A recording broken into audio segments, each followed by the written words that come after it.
Aloha kakayaka. Today is Wednesday, January 29, 2025, 9 o'clock a.m. We are in conference room 411, and we are convening the very first hearing for the Committee on Public Safety for the 2025 legislative session. Members, I'm going to spend some time just to do a little bit of housekeeping because this is the first hearing, and so we can ensure that everyone knows how this committee is going to be running moving forward. So just as a matter of introductions, I would like if each member can introduce themselves, if you want to share your district number, and then we'll go on. Sure. Kim Koko Iwamoto, a representative for District 25. That's Ala Moana, Kaka'ako, and downtown Honolulu. Aloha, everybody. My name is Kanani Souza, and I am the district representative for District 43, Makakilo, and Kapolei. Thank you. Good morning, Dee Morikawa. I represent the southwest side of Kauai and Ni'iha. Welcome, Chair, to this new committee. Thank you. Good morning, Representative Garner Shimizu, District 32, which is Moanalua, Red Hill, Halava, Aiea, Pearl Ridge, Foster Village, Aloha Stadium. Thank you for being here. Thank you. As other members come in, we will introduce them. Legislators have a full schedule. We have to do multiple hearings. So members will come in and we will introduce them as they come in. Just as as a matter of housekeeping, members and to the public, testimony was posted at around 10 a.m. yesterday, both publicly and to members. So I do want to inform the public that our deadline of 24 hours, if you meet that, you will for sure get it before the members and they will have it before them to prepare for this meeting. Members, we will continue to process late testimony and that will be provided as well. But again, it is going to be provided to both you and the public at the same time. In terms of testifying, I will manage the time. We will not have strict timelines for members of the public. In the event that we have bills that draw a lot of testimony, then I will impose likely a 2-minute deadline. But I do want people to feel like they can speak about their testimony. Again, because members have received it, it's also efficient to simply highlight what you have. To really hit the points that you want to make sure members understand. Because morning hearings must adjourn prior to the noon floor session, my practice will be to conduct hearings and then to defer decision-making to the end of the agenda of that day. This will allow members to also plan accordingly. I will manage that. If it becomes something that we need to set a firm time, I will also typically look at 11:30 a.m. as a decision-making time so that members can get to the floor promptly for the 12 noon hearings. We do have hybrid testimony, so if you are on Zoom, please keep yourself muted and your video off while waiting to testify and after your testimony is complete. We have wonderful staff who are managing the Zoom chat room. Please do not use any trademark or copyrighted images if you are in the Zoom room. If you are disconnected unexpectedly, you may attempt to rejoin the meeting. If disconnected while presenting testimony, you may be allowed to continue if time permits. Please note that the House is not going to be responsible for any bad internet connections on the testifiers, and so we really encourage folks to make sure that they're set up for Zoom. In the event of a network failure, it may be necessary to reschedule the hearing or schedule a meeting for decision-making. In that case, appropriate notice will be posted for the public and for members. All right? And I know that this is the state of Aloha. I know that we will act with civility. I do ask that folks refrain from profanity or any uncivil behavior. Such behavior may be grounds for removal from the hearing without the ability to rejoin. But I just know that this is not going to happen in this committee. So with that said, let's start off. First hearing is House Bill 673 relating to emergency management. We have testimony from Mr. Barros, Hawaii Emergency Management Agency. Aloha, Chair, Vice Chair, members of the committee. James Barros, Administrator for Hawaii Emergency Management Agency, will stand in on our written testimony opposing this bill. Thank you. Thank you. And we have joining us Representative Mahina Poipoi from Maui. If you want to introduce your district. Sorry. Aloha, Mahina Poipoi, District 13, East Maui, Molokai, Lanai, Kaho'olawe, Molokini. Thank you, Rep. Poipoi. Okay, next up we have comments. via Zoom from Director Ryan Yamane, Department of Human Services. Comments from Office of Information Practices, Carlotta Amarino, Director. Testimony and support from Ted Kafalis, Grassroots Institute. Testimony and support from League of Women Voters, Doug Meller. Testimony and support from Brett Colbis. Any testimony here in the room? Any testifiers via Zoom? Seeing none. Members, any questions? I have a question for, go ahead. go ahead. No, go ahead. I have a question for Department of Defense. Is there a difference between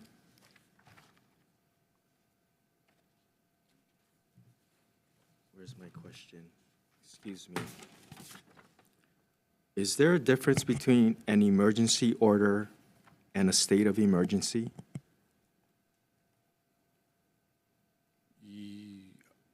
I got to get back with you. I'm not sure on the question. Yeah, I guess the reason I asked the question is there's language in the bill that states that the county does not have the right or the authority to declare an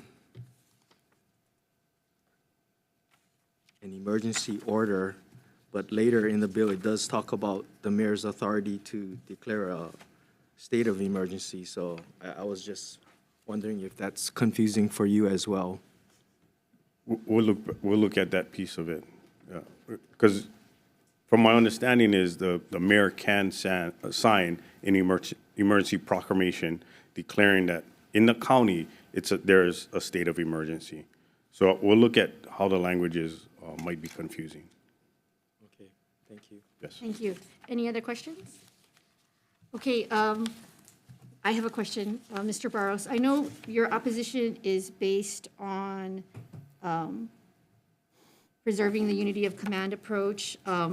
One of the measures in here is to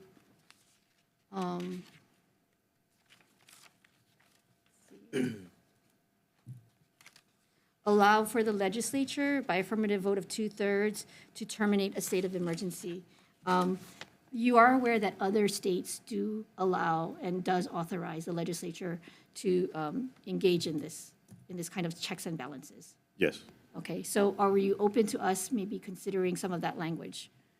You know, I think in the Senate hearing, there was conversation, if an emergency is ongoing for such a long length of time, then it's no longer an emergency at a certain point. Can you comment to that? What, and I think the concern grew out of COVID-19 and the extended time of that state of emergency.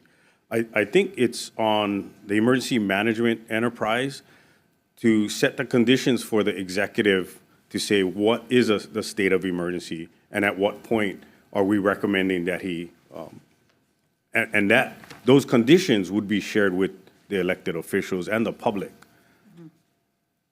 But I'm opposed to the bill because of that page 14, the E and F, where the ledge or the council can override the executive who's managing that state of emergency. Okay. What about, and maybe this isn't your kuleana, but, you know, we have a state of emergency declared for homelessness and affordable housing. At some point, you know, maybe that's where we need to have a discussion about whether or not that can be extended indefinitely. And again, coming from my perspective, it's setting the conditions of when this state of emergency is over. Okay. So for Maui, for weather, that would be my kuleana. Okay. And for other instances, it's got to be someone else in the agency or the departments.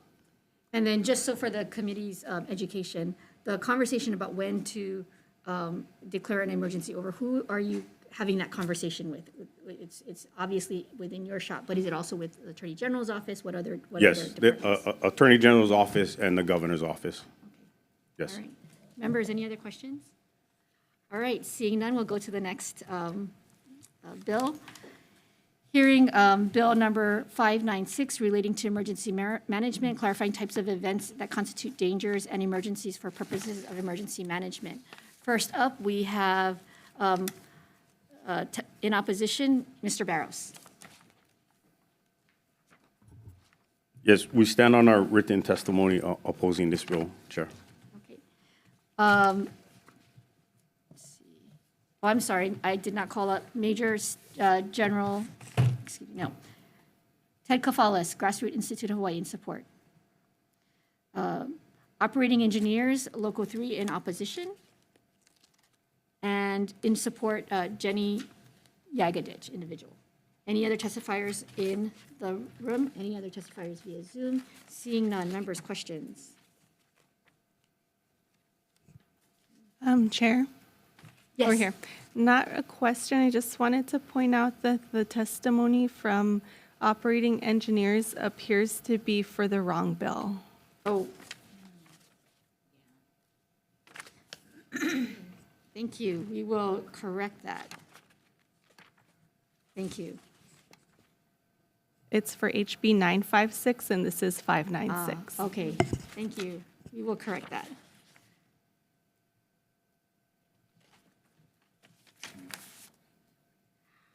Mr. Barros, any questions? Mr. Barros, can I ask a question?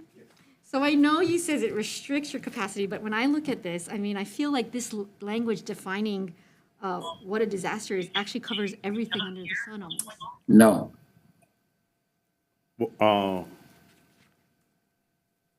It provides a laundry list of what we define as a disaster today.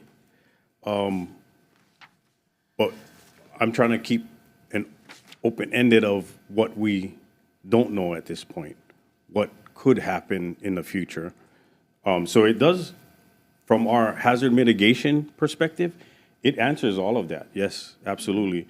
But what other hazards or threats that we may face as a state that's not listed on here?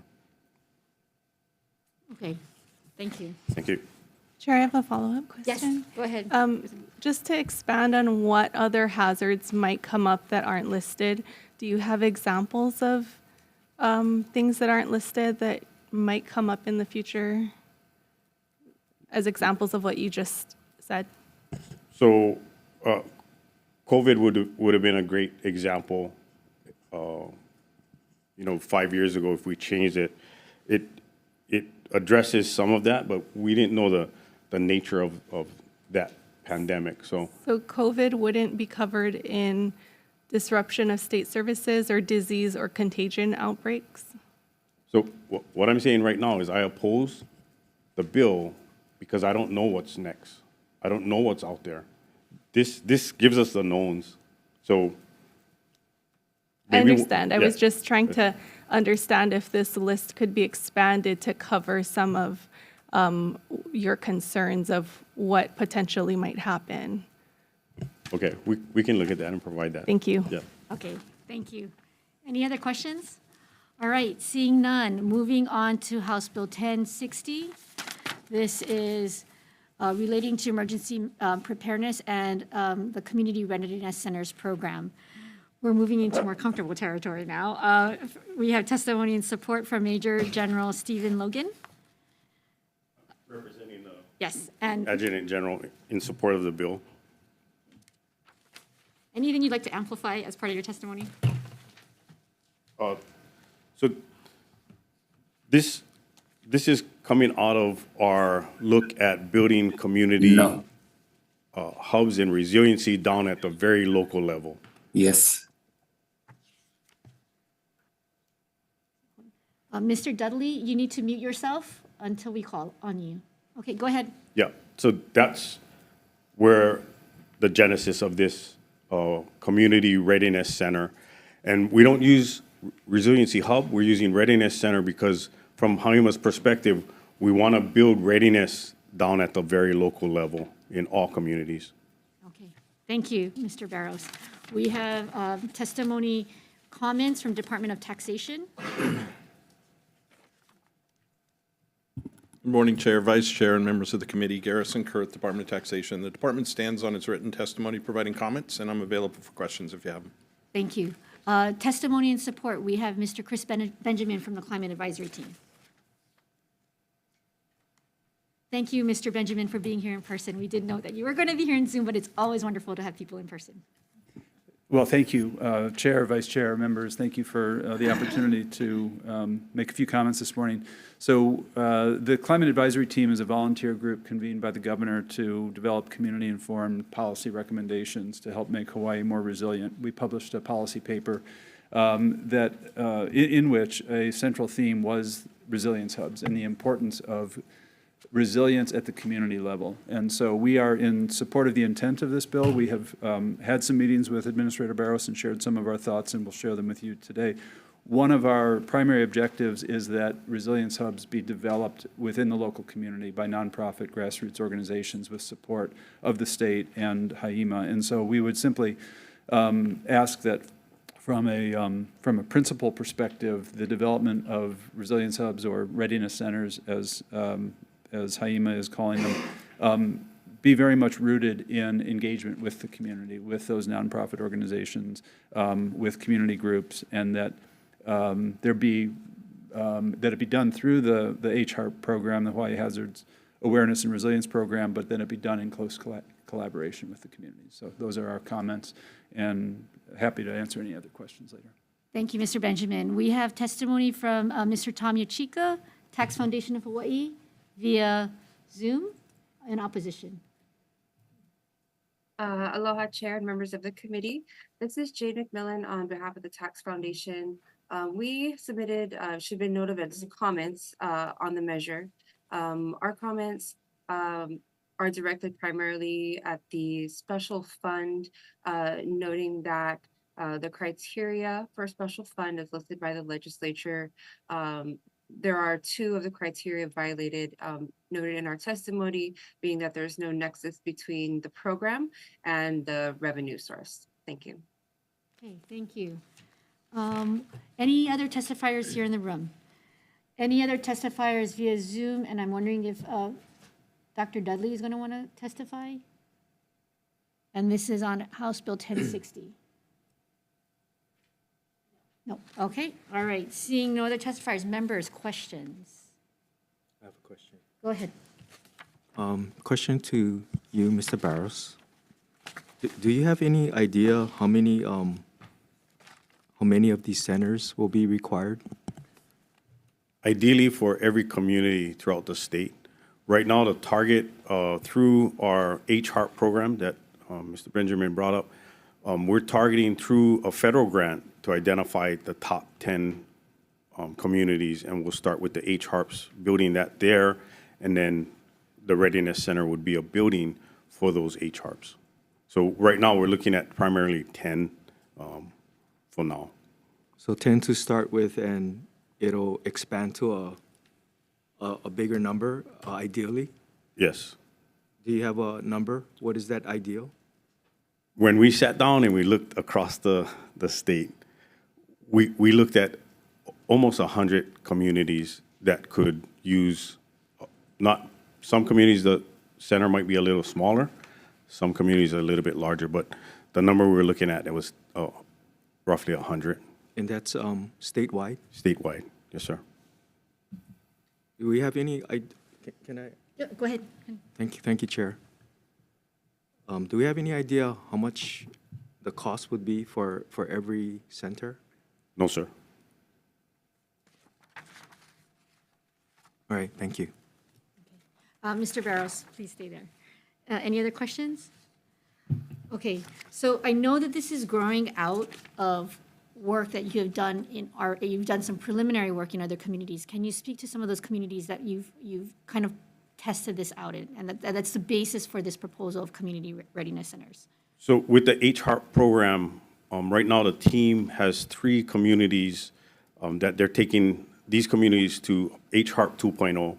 The HARP program is an older program that never really got the momentum of and support to the communities that we currently have now. So there's a team that supports the training and the engagement throughout this HR process to take them from wanting the intent to have a community HR to a validated HR. There's a whole process we take the community leaders through, and then the community leaders will bring in people from around the neighborhoods. So there's a very deliberate process that will take a community through to become a valid HR in the eyes of the state of Hawaii. And we're starting with 3 right now. Waimanalo, the villages at Kapolei, and Palama. And they just had conversations yesterday with Vibrant Hawaii on the island of Hawaii on how does that look on Hawaii Island. And we're having conversations with Amos on Maui on what that looks like for Maui. So there's a physical aspect of these community readiness centers, but speaking to what Mr. Benjamin said, it's really about community engagement, identifying, working with leaders in the community, and making a community ready for disasters. Is that correct? Yes, ma'am. So the bill is talking about providing a physical space for that HR to congregate. And then in that space, just to highlight for members, you're talking about also having the ability to store. Can you speak to that and what that might look like? It would be, that center would provide emergency communication when the networks are down. We'd have backup communication. We'd have backup power. We'd look at storage of water and food, not enough for the entire community, but an emergency supplies there for that particular HR. And members, I'm going to keep asking questions, all right? So what I want to really understand, and if members, you look at the bills that we are hearing on this agenda, we're looking at preparation of the community. In these other bills, retrofitting of buildings, but this is really the administration's approach to if we have a major disaster, you want to have these community readiness centers up and running potentially in multiple communities across the state. Yes, ma'am. How does that help you in the event that, say, we do have like a major Hurricane 5 level, and I'm not even sure if I'm using the right words, but if we have that kind of mass disaster, how does these readiness centers help the overall operations of what's going to be a statewide, emergency? Ideally, in really the vision for emergency management in the state is this community, this HR, we take them through their process. They have their plans. They understand their plans. They understand the hazards, and their entire community knows what to do. They congregate in this building that would be safe. It's not a shelter, but provides safe refuge. And when the storm passes, we turn things on. There's power generation. We have emergency water. We have emergency food. They congregate there. What that does for us across the state is we recognize that this community is ready and they're responding internally. This community who did nothing, who's not ready, they're going to need more support. And for us to get across the state, it'll take time. This community will be better prepared to wait as we reestablish the routes of communication, as we reestablish power, as we reestablish water. They'll be better prepared for that period where this community will not be. Vice Chair? Yeah, thank you, Mr. Barros. I mean, right now, I think a lot of the community thinks of going to their local school for services during an emergency. I mean, that's been the traditional direction. Why do we need to build new physical sites when we could just maybe ask a school for a room to start making that the center? I mean, is that an option? Can we use one classroom to store some of this stuff? That's a possibility. What we want to do with sheltering too is we're in conversations with DOE because we want to we want to move that away from the schools so that the schools can get back to, once that incident happens, they get back to business. And it's not, but maybe building it on the school, I don't know. But using school property or school classrooms, there's a lot of challenges there.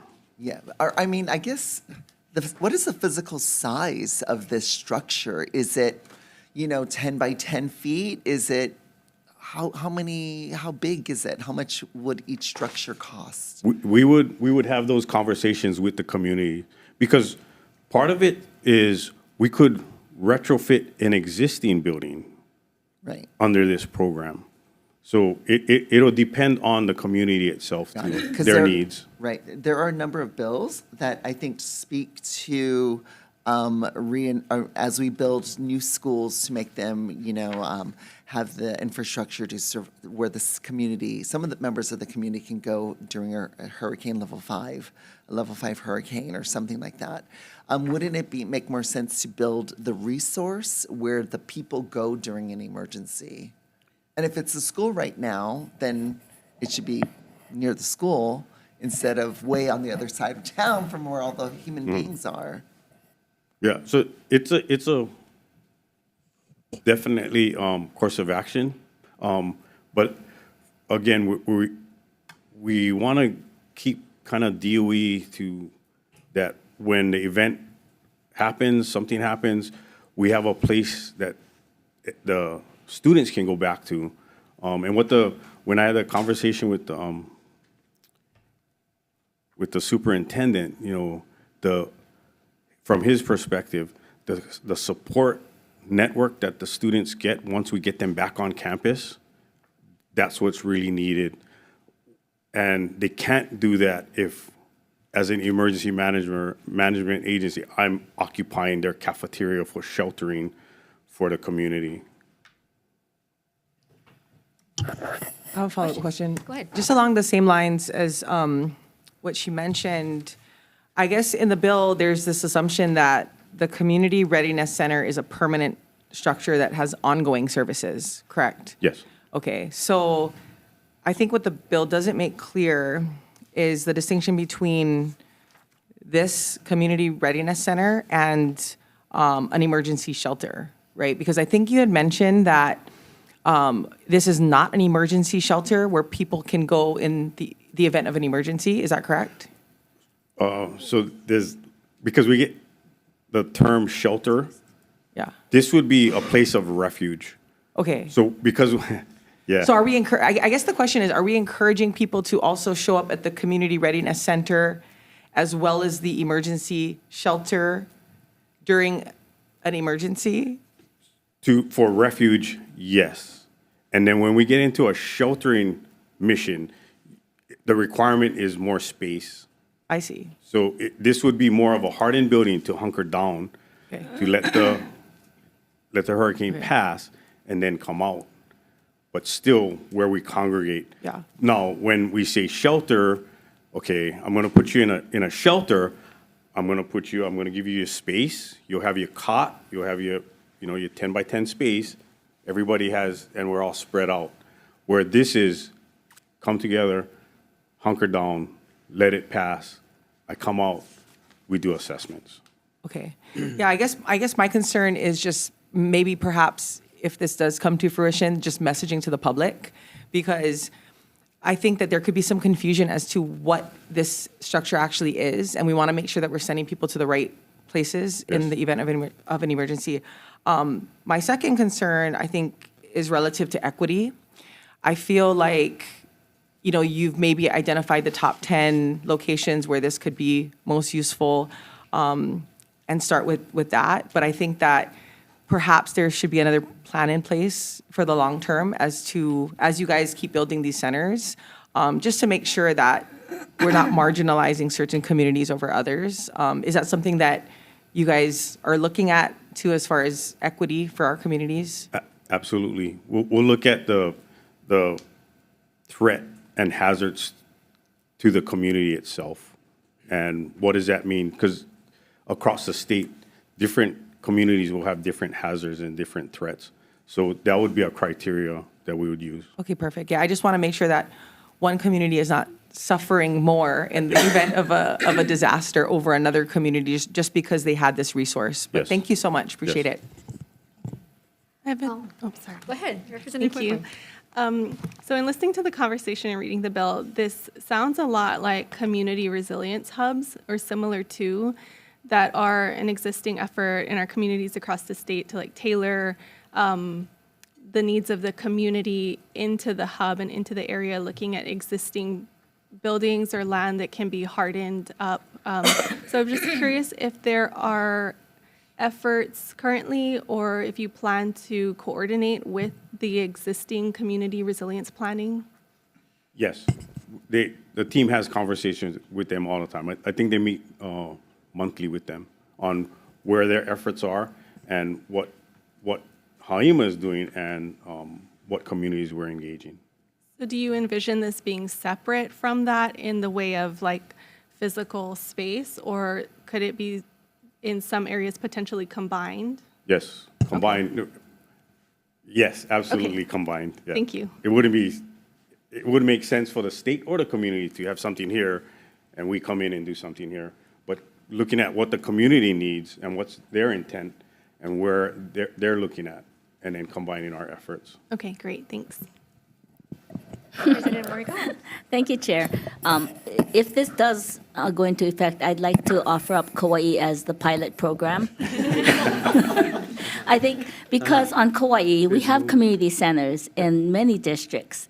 And I can see where this is going to help build those centers to be that area, in addition to, the community having access to other events. And then when the emergency happens, we have all of this in place. And we're also close to schools too, so we do use the sheltering part in the schools. And we've been through Iniki, so we understand how long you're going to be without resources, and we also understand how important it is for the kids to get back to school. Thank you. Thank you. Thank you, Mr. I have a Barros. follow-up question. Sorry, go ahead.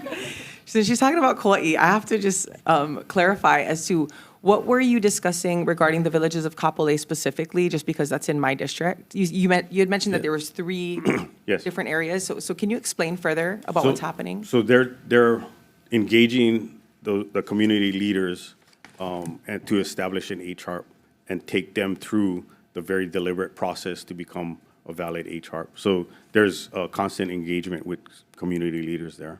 I wasn't engaged, so maybe you guys can add me to the list. Thank you. Yes, ma'am. Sorry. All right.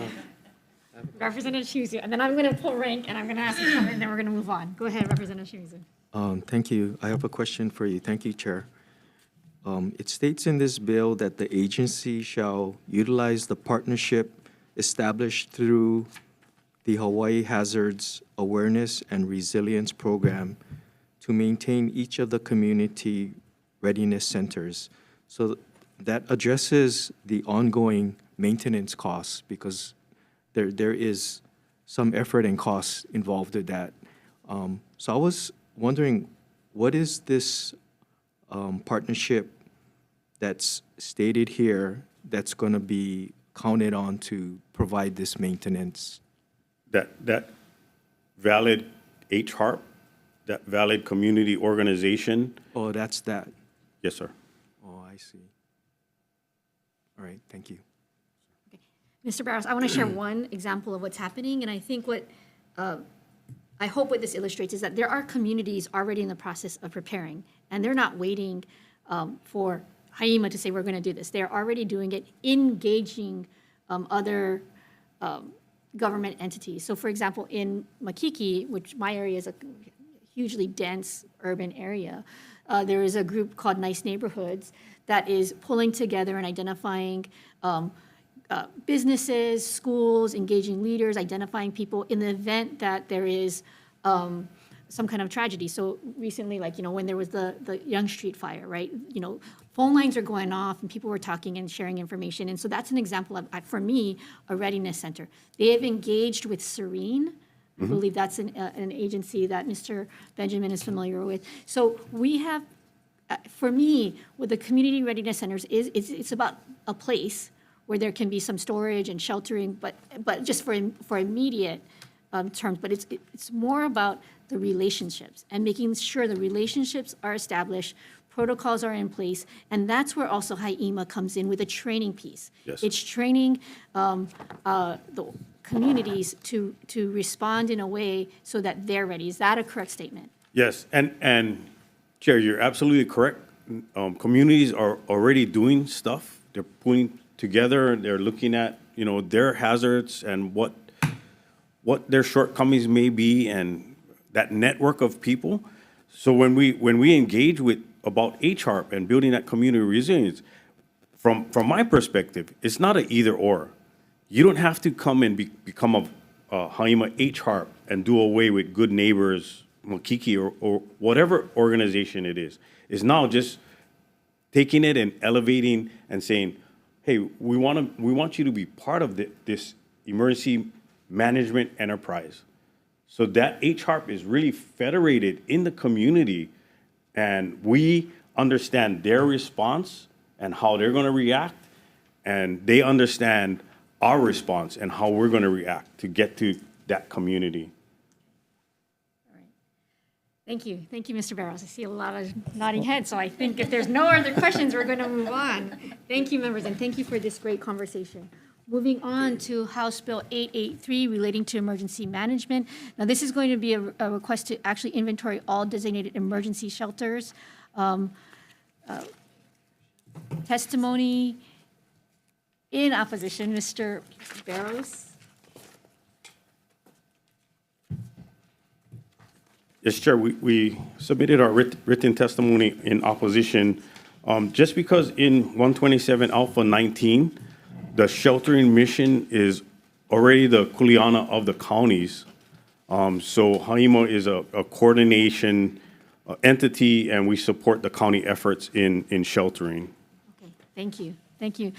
We have comments from Superintendent. Testimony in support, Mr. Benjamin, Climate Advisory Team. Okay.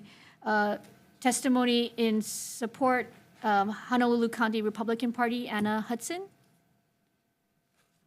All right, we have numerous testifiers in support. I will not read all of the names. We did have also testimony from Hawaii Self-Advocacy Advisory Council. Any other testifiers in the room? Any testifiers via Zoom? Seeing none, members, any questions? I have a question. Go ahead, Representative Shimizu. I'm not sure if this question is for you, Mr. Barros, but this bill tasks HIEMA to inventory all shelters statewide and list their ability to withstand Category 5 hurricane, and publicly list availability of these shelters. I guess I'm wondering, isn't that already done? Do we already have that inventory and assessment and a list? With the counties, yes, sir. Okay, so we're not asking you to do anything more than what's already been done? Yeah, through the counties, yes. Okay. So more, can I follow up? Sure. So more appropriate to say then is not to require it of HIEMA, but just to say, asking the counties to publish, which do they already do that? Yes. Okay. Follow up. But, so you're trying to roll out these statewide resiliency centers. And so you're asserting a kind of the statewide thing. I'm surprised that you opposed and just didn't support and said, sure, we can put one page on our website that lists every, shelter by county. It seems like I'm surprised that this is something. Well, you're right, we can, and we can do that right away. Right. I don't think we need a law to tell me to do that. That's just where I'm coming from. It's somebody else's kuleana. If, we think we want a website that lists and show by site what the assessments are.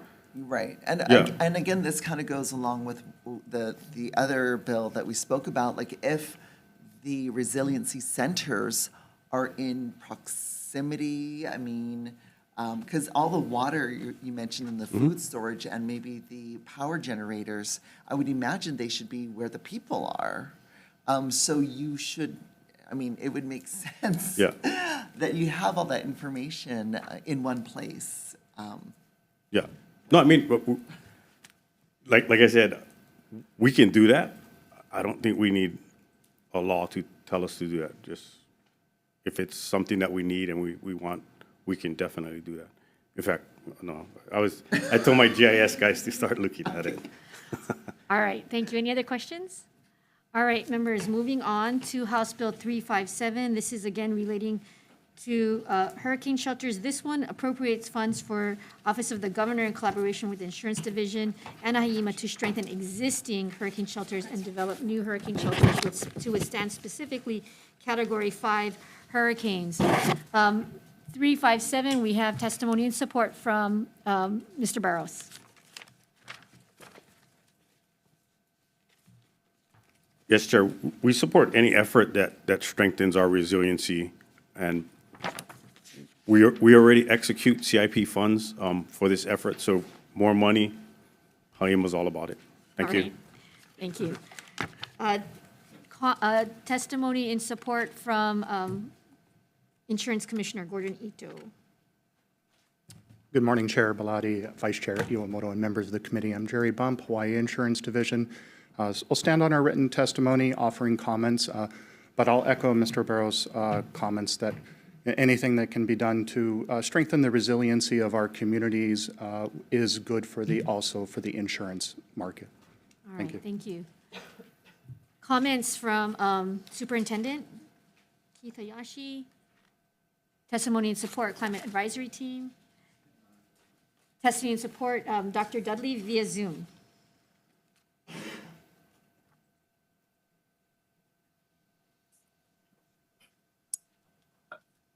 Can you hear me, Madam Chair? Yes, go ahead, Dr. Dudley. Good. Did you know that we don't have a single hurricane shelter on Oahu? We have 38 hurricane refuge areas, but we're not allowed to call those shelters because none of them meets the qualification of a shelter. We are told also that they are the last resort places to go and to stay away if you possibly can. Emergency management agencies expect 200,000 people to seek these shelters, but they only have room for 100,000. That means another 100,000 will have no place to go. But that's in a Category 1 and 2 hurricane. In a Category 3, 4, and 5, those shelters won't stand up. There's absolutely no place to go. The question is, where will you go? Where will your family go? You know, there is no place to go. So we've got to start really working on shelters and fortifying the ones that are there and building more. And this bill, it is geared to do that.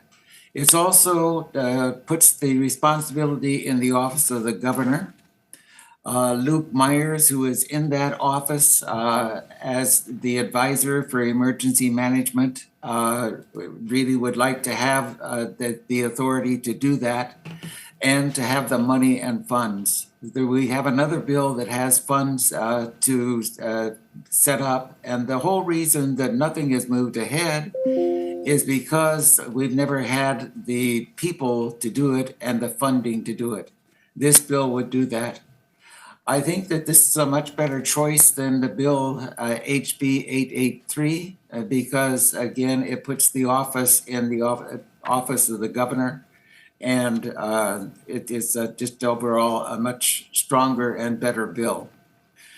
I do want to note about the Department of Education. There are people working with emergency management, trying to see, I guess they're working with the county, trying to see what the schools need to be further strengthened and so forth. And in the past, the real focus has been on gyms and on cafeterias.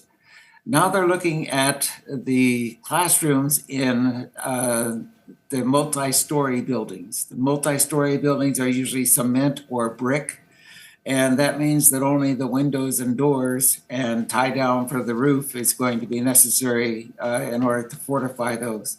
So, things are moving ahead. We now have windows that can withstand 200-mile-an-hour winds and the things flying at them, debris. And those windows are only 40% higher in cost than regular windows. So, it's time to move forward with this, and we really ask for your support. Thank you, Dr. Dudley. Any other testifiers in the room or in Zoom? Seeing none, members, questions? I have a question for Mr. Barros. So, right, this distinction of shelters that are hurricane level 1 ready and hurricane level 5, what is the difference between shelters for those three, for those 5? It's going to be the rating for the wind and the ability to withstand the wind. Okay, so how hardened does a building have to be for a level 5 versus a level 1? And these 3 projects that's in the pipeline for Lapahoehoe, Molokai, and Wailua, what are they being built to? Those are at a 3. Okay. So those were in the pipeline, and it takes a long time for the projects to go through. So they were already initiated before I took over Haima, and we're still going through that process. And then on Kauai, the other project we're still working is the War Memorial, and that, again, is a long time to get from design to it's a shelter. And we're looking at a Category 3 level. What is the largest hurricane that we have sustained here? Historically, Yes, historically. I got to go back and look at the historical data. Okay. Yeah. But knowing that climate change is bringing these, stronger, more disastrous kind of events, what's the anticipation of us having a Hurricane 5, level 5? I know I'm asking you, this is an unfair question, but. That's what keeps me up at night. Even a Category 2. So a Category 5, the state would be in trouble. But even at a Cat 1 or 2, with strong winds and the ages, of our homes, it keeps me up at night. Okay, thank you. All right, members, any other questions? Vice I had Chair. a follow-up. So you mentioned that the current facility in Maui that you're working on is for a Category 3. So we have, Molokai, Wailua, Lapahoehoe in the works, and we have the one on Kauai. Okay, but they're all We're level 3. trying to get them to a 3, yes. And so what is the price difference between a level 3 and a level 5 repair? So our cost estimate at a level 3 for a school cafeteria or gym is about 12 million. So it'd take us about 12 million to take where they are to get them to a Cat 3, addressing the windows, the roofs, and some of the ceilings, yeah. So we just heard Dr. Dudley mention it's only 40% more for windows, I think. But so how much more, if it's 12 million, how much, is it additional million? Is it 24 million? It'll go 24. It'll be above 24 million. To get, say, the Wailua, right now, we're at about 8 million from what we spent. To get them to a level 5, it would be beyond the 24 million. Yeah. Okay. All right. Any other questions? Seeing I none. have a question, I'm sorry. Go ahead. I guess I'm trying to reconcile our discussion about the previous bill, 883, and your statement that you do have a list via the counties of shelters and their conditions. So if you had to upgrade the facilities, you would have to coordinate with the county. Is that correct? Yes, sir. So I guess I'm just trying to understand why you weren't in favor of HB 883, but you're in favor of 357, because in my mind, it does a very similar thing as far as assessing the need for the shelter and upgrading them to what is needed. So right now, the county does the assessment. They'll decide when we say, okay, we're gonna have a hardening project under a certain FEMA funding, we'll need matching funds. The county will turn to us and say, here's the priority. They will tell us what projects they want at the top of the list. So it's being generated from the county to us. So we didn't choose Lapahoehoe, the county did. That's under the current situation, right? Yes. So if it was under HB 883 or HB 357, would that scenario change? I would have to look at the impact of what 883 would require. Yeah. Okay. Yeah, I mean, there's no doubt that these bills are promoting good things, and we want to be ready and protect our people. We're just trying to understand the specifics of it, the implementation, and, pass bills that make sense, yeah? So Yes, sir. Thanks for the answers. Thank you, Chair. Thank you. All right. Members, moving on to House Bill 353. This is one that's going to appropriate funds for grants to low-income residents and condominium associations on behalf of low-income condominium owners to fortify residential real property against hurricanes. House Bill, so we have testimony in support from Insurance Commissioner. Testimony, comments from Attorney General, and this is comments about how we have to put grant provisions into this bill. We have testimony and support from Climate Advisory Team. Mr. Benjamin. Testimony and support from Hawaii Insurers Council. And testimony from Dr. Keone Dudley. Dr. Dudley, did you want to say anything? This is on the grants for fortifying for low-income residents and condominium associations. Yes, I would like to say something. In the first place, let me tell you that Hurricane Iniki was a Category 4 hurricane, and they did have winds of 227 miles per hour. That's something that you can find on the internet. The measure of the wind was a machine that was blown off its foundation, and we're going to have the same thing. Hurricanes are getting stronger and stronger. We have to go to Category 5 and 200-mile-an-hour wind in order to protect our people. We have, as far as my testimony, we have roughly 187,000 wooden houses in the state. Most of them will not be able to withstand even a Category 1 hurricane without strengthening. Apartments are another major problem. They weren't built to withstand hurricanes. Many will have most of their windows blown out, and people along with that. The purpose of this bill is to help struggling families to fortify their houses and their apartments. This bill will grant money. This is not a tax relief. This is granting them money for people making only 80% of the median income or less. These people don't make enough money to fortify their homes or their apartments. Their homes will likely also need more than average work to strengthen them too.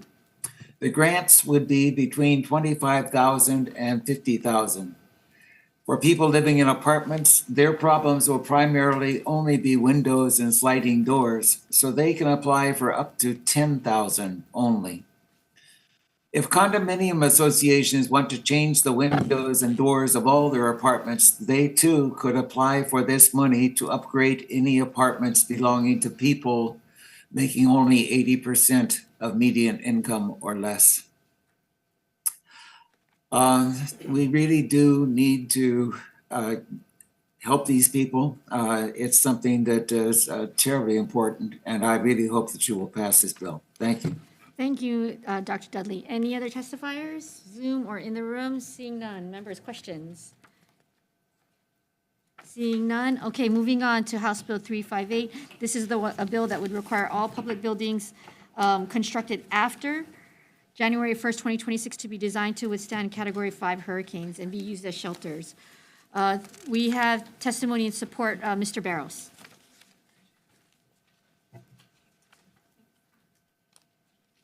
Yes, Chair, we support any effort that strengthens our resiliency. But again, as we spoke earlier, getting to a Cat 5 will increase the costs tremendously.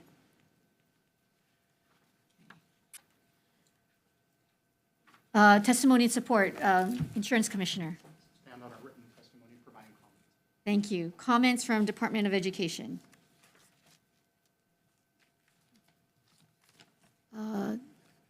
Comments from DCCA, Comptroller Keith Regan.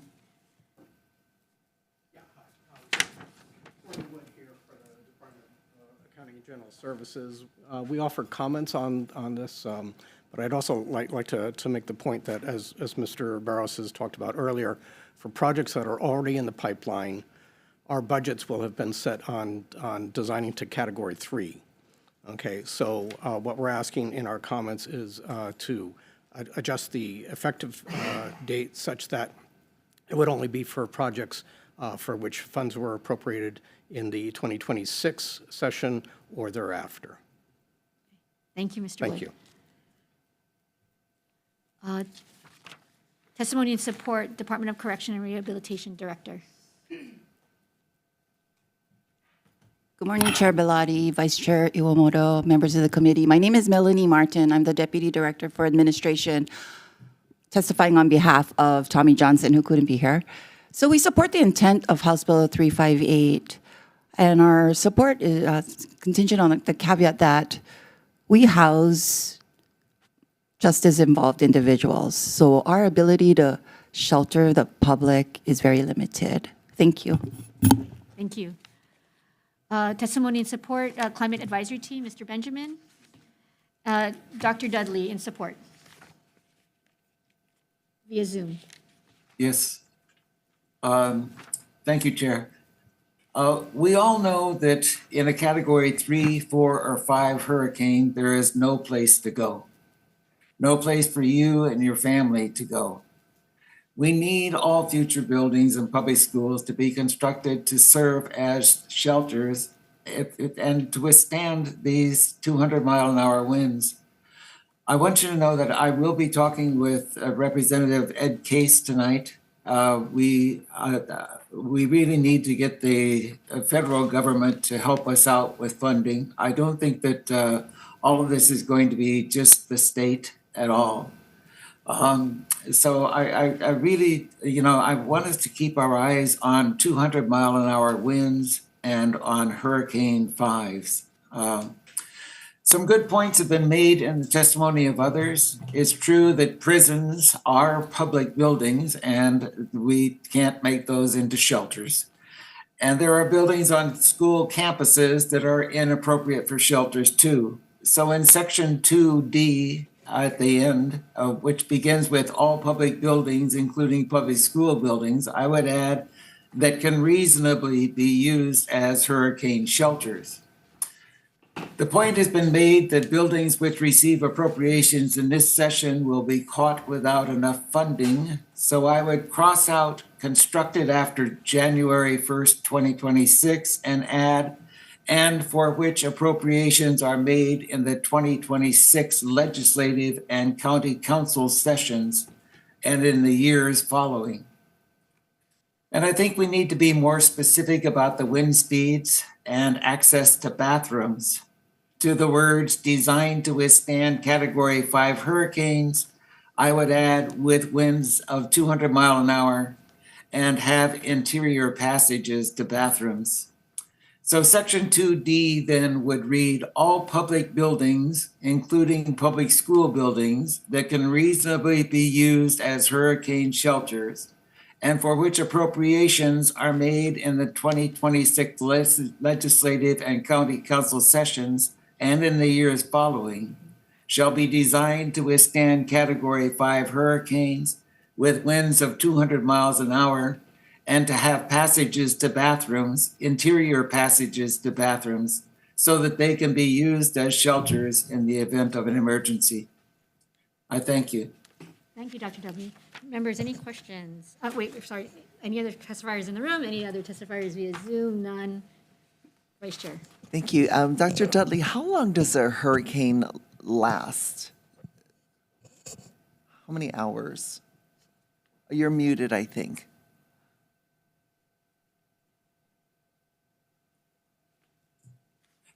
You usually have to be in a shelter for 10 hours, but sometimes if it stalls, you could be in there for days. Oh, okay.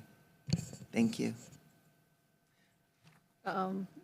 Questions? One more question? Go ahead. Yes, I have another question for the Department of Corrections and Rehabilitation. So I know you supported the intent, but I just want to clarify that you are a shelter. I mean, you shelter people who are in the incarceral system. And so obviously you have a duty to keep them alive during a hurricane. So I would imagine that for that reason, and also if it's a low, I'm not sure if you're responsible for not, I guess, where they incarcerate non-serious people that, I can imagine where the community, if that was the only shelter that could survive a Hurricane 5, I know I would want to seek shelter there. If the choice was sharing space with somebody who's been convicted of a crime versus dying. I mean, so just to be mindful of that is someplace that I would seek shelter. Thank you, yes. So in our testimony, we, excuse me, we do mention that we're in the planning phase of the Oahu Community Correctional Facility, Correctional Center, Kauai, and Maui as well. And we will consider that design to withstand Category 5 hurricanes. Thank you. Thank you.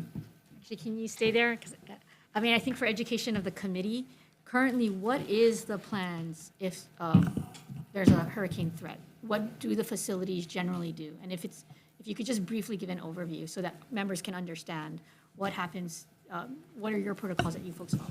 Well, there's a protocol in place that will ensure that all of the justice-involved individuals are safe, and as well as the staff. So, I mean, I can get that information for you in more detail if you want, but we always put the safety of our staff and the inmates first. And this might go to our later conversation about the state of the facilities, because my concern is that, some of our facilities are in flood zones or in certain situations, they can't shelter in place, and there has to be plans for other things. Right? Correct. So we can go down that road later, but Okay. That's going to be for a future conversation, members. Yes. Thank you. Okay. Any other questions? Actually, Mr. Wood, because you're here. Yes, hi. Based on the conversation we've had about the other bills, right?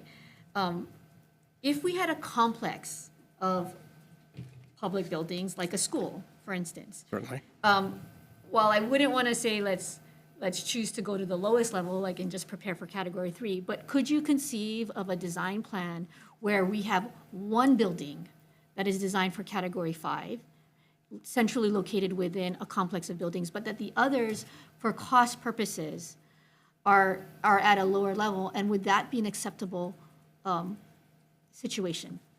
Well, I will defer to the Hawaii Emergency Management because they're the experts on that. I'm an architect.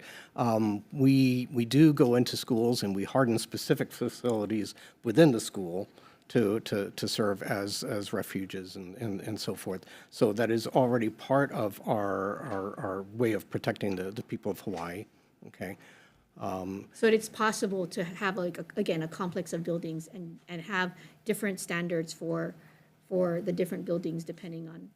From my point of view, as a non-expert, I would think that would be a reasonable approach, yes. All right, Mr. Barros, you're up, even though you did not provide testimony. If you could answer that question. And again, it's about priorities, right, members? When we write a bill that says all public buildings, then that raises a certain expectations. But maybe it's considering that within a series of buildings, and we have places, right? We have, university buildings that are centralized. We might not need to have everything Category 5. So can you speak to that?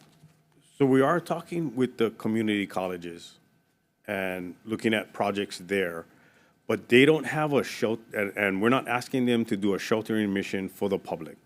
What we're saying is if we can harden something, and even if we don't harden anything, if they house their faculty and their students, so at the university, at the community colleges, other state agencies that we're looking at going, okay, you're not going to open up to the general public, but for your employees, for your faculty, for your students. But the idea of having a complex area, yes, ma'am, yes, Chair, that the other one we're going to have conversations with is with the state libraries. What does that look like? How do we reimagine the state library in an event of an emergency? And then building around that, perhaps? Yes, Chair. So I like this approach. We don't have to maybe mandate everything, but it's how we be selective and we craft the law so that we can actually accomplish in real ways the things that we want to do to protect our community. Yes. Thank you. I'm seeing. Yes, you may offer a comment. I think that the intent of this bill is somewhat different from what you're talking about. And the intent is to say, we have this huge inventory of that's already built, and it's not built to Category 5. Let's make sure that going forward, each new building that we build is built to Category 5, okay? And so we will start to build this population of buildings that can withstand this. Okay, no, understood. All right, members, any other questions? Representative Shimizu. I'm sorry, sir. I didn't catch your name, and I don't see your name listed on the testimony. You are an architect? I'm Gordon Wood. I'm the State Public Works Administrator, and yes, I am an architect. Gordon Wood. Yes. And I'm sorry, you're with DAGS? Yes, I'm with DAGS Public Works. And your position on this bill is? We are in support of the intent, and we're offering comments. Okay. Very similar to Dr. Dudley's comments, actually. All right. Thank you, Mr. Wood. Thank you. All right, members, great conversation. Moving on to House Bill 1059. This is the measure that would convert emergency management specialist positions at level 5 and higher in HIEMA from civil service status to exempt status. We have testimony and support from Department of Defense, Major General Stephen Logan, or Administrator Mr. Barros. Yes, Chair, this is one of the bills that HIEMA proposed and put forward to Department of Defense. And we're looking at our vacancies at this emergency management specialist, the 6 and the 5 levels. And they are the supervisors within HIEMA. And we're asking that they become exempt. And we understand that it shouldn't be forever, but perhaps a period of time so that we can build up our EMS cadre as we move through and recruit into this emergency management specialist. Okay, thank you. Testimony in opposition from HGA.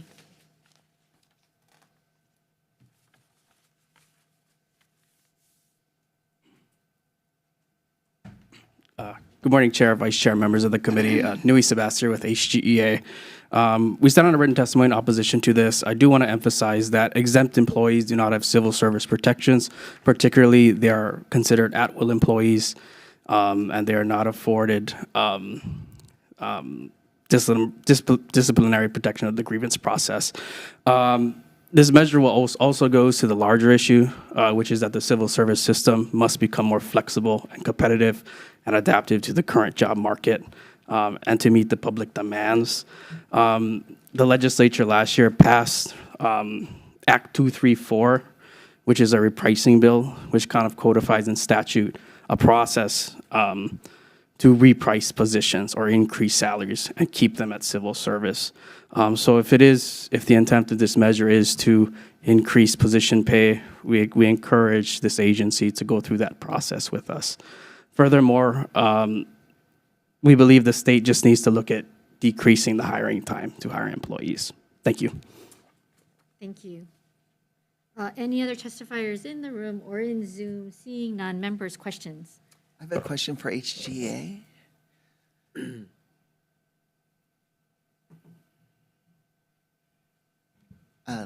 Thank you. Thank you for your testimony on this bill, and we missed you in Water and Land yesterday on a similar issue of exempting civil service workers. How long, given you just mentioned the act that describes the process, how long does that process, should it take to be able to recalibrate how much the employees make? Thank you for your question, Representative. I think I don't have a rough date or a date for you right now. The measure just passed, so we're really kind of, learning, or not learning, but kind of understanding how that process goes. So yeah. No, I guess I'm wondering because it feels like, so people are submitting bills, so that takes like 4 months. I mean, so I feel like the departments are saying, hey, we'd rather go this route that takes 4 months in this whole legislative process instead of just working more internally. So. Yeah, and I think, from our end, we prefer to work internally. I think exempting positions and continuing to exempt positions is just really bad policy for government. And like I mentioned in our testimony, the civil service system just must become more flexible. And so that falls on DHERD. The more staffing DHERD has to process applications, and would that speed up the process? Is it? I would generally say it. Yeah, possibly. Yeah. Okay. Any other questions? Representative Morikawa. HGA, stay there. I'm remembering repricing back in the day when I was working. Wasn't it just that you would agree with other jurisdictions and employer and who else? And the union? The union, yeah. To agree to reprice a position to a higher rate? Correct. So prior to the passage of last year's act, the current repricing process, there would need to be agreement between the employer's jurisdiction and then the exclusive representative. However, there was no impasse procedure regarding a repricing request. So if us as the exclusive representative, for example, feel that a certain group of positions need to be repriced due to vacancy rates, et cetera, effectively the state or the employer can just say no and decline Right, that. and you're okay with that because your employee is still in the civil service sector, and the employer would be happy because they can hire right away at a higher level. What makes it easier to get an exempt employee in? So I would imagine it's because they do not have to go through the civil service hiring process. So they can select hire anyone faster. off the street that they feel is qualified. Correct. And there is nothing to double check that. And they can get rid of the person whenever they want to. Yes, I would imagine, yes. So my question to Mr. Barros, yeah. Why are you going through this route and not wanting to go through the civil service route or repricing? The position is vacant, I'm assuming? Yes, ma'am. So for the 2 years I've been at Haima, I've been able to hire in my civil service 4 people with countless, countless job postings. It goes out. So what is the obstacle? Is it the pay? 2 times it was the pay, yes. And aren't you at the able, 6, aren't you able to hire with a shortage? Doesn't shortage allow you to pay a higher level? we went in for our state human resource went in and we offered a little bit higher step and range, but it still didn't meet their expectation. Did you go to the highest level possible? According to our human resources department, yes. Okay, so the exempt position would be hired at a level that's where? We would use the general fund that is for the EMS 6, and I would look at leveraging our public assistance and some FEMA money, public assistance and mitigation money, to offset the salary. And this piece, the FEMA piece, would be reimbursable back to HAIMA. So I would take so right now, the EMS 6 civil service, it's only the state money that will pay the salary. If we exempt it, then I can take that state salary, and what we would do at HAIMA is add either mitigation or PA monies to that salary to bump it up. Okay, something that just doesn't make sense, because civil service, the incentive is to be civil service so you can enjoy all the benefits, retirement, what have you. Well, I'm just not getting why so many agencies are coming in for exempt positions. Because I'm reading the exemption policy, and it says that exempt positions will convert back to civil service, but I don't know if that has ever happened. It just seems like we're getting more and more requests for exemptions.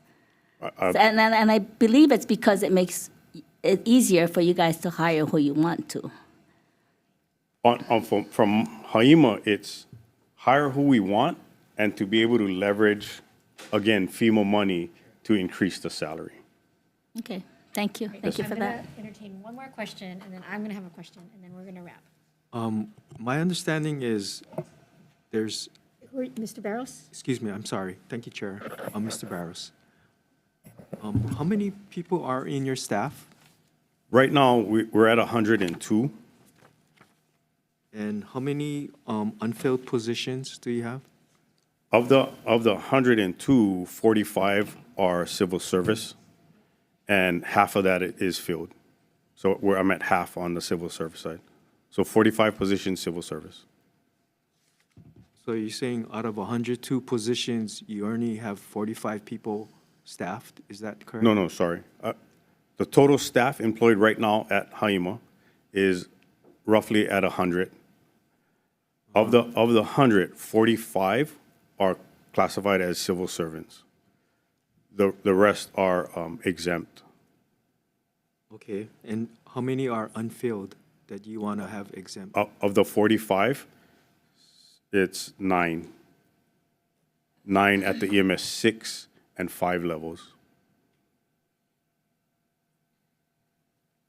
And these are supervisory positions, so how does that affect your efficiency and operation, having these 9 positions that are not there? So I'm using grant funding, the FEMA grant monies, to have a exempt employee oversee the responsibilities that these EMS 6s would do. So you're getting by with that kind of distribution of work, is that my understanding?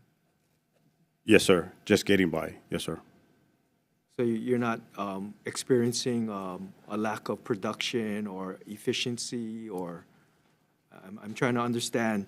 You're requesting exemption status to fill these positions, but you just explained that you are getting by. So it doesn't seem like there's a really high need for filling these positions, or correct me if I'm wrong. No. So, for example, one of the positions, one of the EMS 6, is the supervisor for the state warning point. So supervising the 24-hour, 365-day operations of our state warning point. That's been vacant since I got the job 2 years ago. We haven't been able to fill it through the DHERD process to get people through. If we exempt it, I can take the state monies that you guys provide for this position. Right, I understand that. I'm just trying to understand that if the public safety is being jeopardized because these positions are not being filled. You asked if we're just getting by. We are just getting by. We can do a much better job if I have these positions. Okay, thank you. Yes, sir. Can I ask a question in another way? Mr. Barros, to say that, I'm going to ask two questions. Is the threat of burnout real for the people who are in these positions and doing the jobs? And that's the concern that you have. Absolutely. Okay. Then my second question is, have you received instructions from DHERD about how to engage in the repricing process? Through our department's human resources folks. Okay. Have you pursued that process?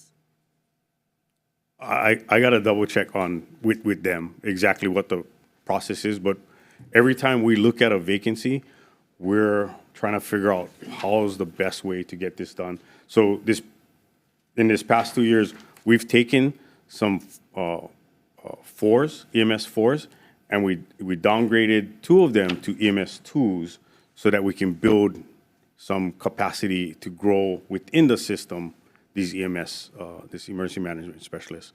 So I want to say that our Department of Defense human resource folks have engaged in every possible solution set for us. I think as this bill moves forward, I think to be able to explain to the Labor Committee the effectiveness of the repricing process that was initiated by Act 234, and to really press what are the obstacles with that. Okay. Because that is, I think, everyone wants to see that happen.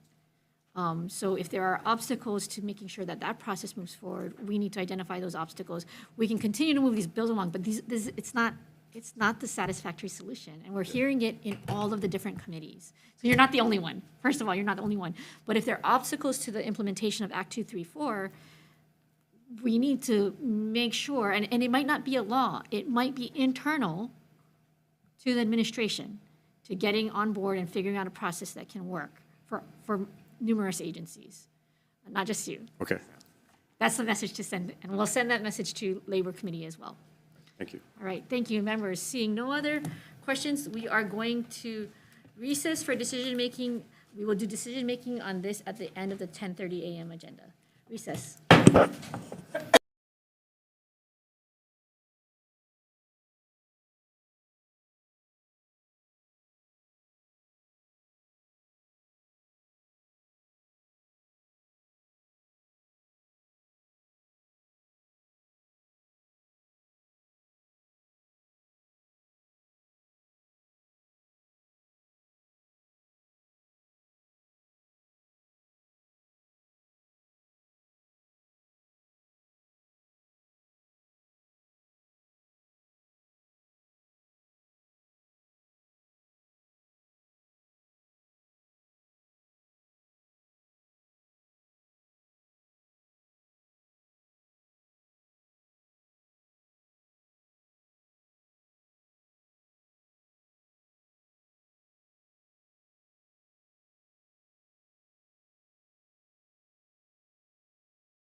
Good morning. Convening our hearing, Public Safety and Water Land, first bill only for Wednesday, January 29, 2025, 10:30 a.m. here in room 411.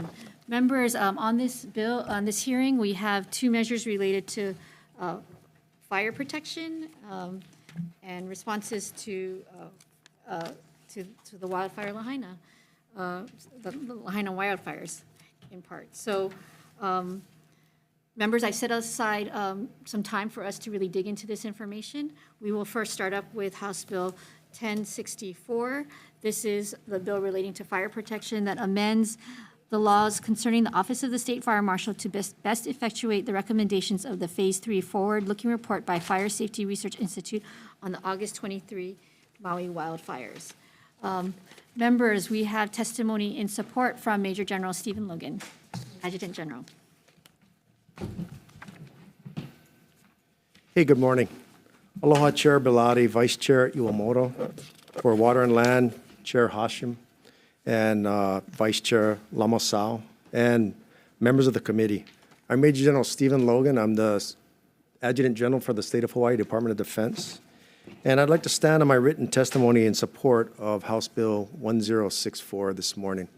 And I'm free to answer any questions you might have based on that written testimony. Thank you, General Logan. We're going to have lots of questions, so we'll take testifiers first, and then we'll have members open up with questions. Okay. All right. you, Testimony Chair. in support from the Office of the Governor, Will Kane, Senior Advisor. Testimony comments from DLNR.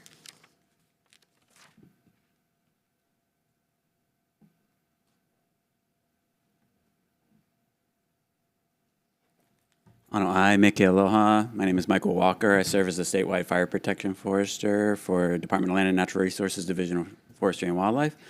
The department has comments on the measure. There's, as the bill is 63 pages long, there's multiple things we could talk about. And I think that the key point that we wanted to get across is that the State Fire Council, which I also serve on as a member representing the department, is that the Fire Council would like to be consulted on the measures in the bill and the location of where the Marshal and State Fire Council will sit. Thank you very much. Thank you. Testimony in support, Department of Labor and Industrial Relations. Hello, Chair Belatti, Chair Hashim, members, David Rodriguez with the Department of Labor and Industrial Relations. We stand in strong support of this bill.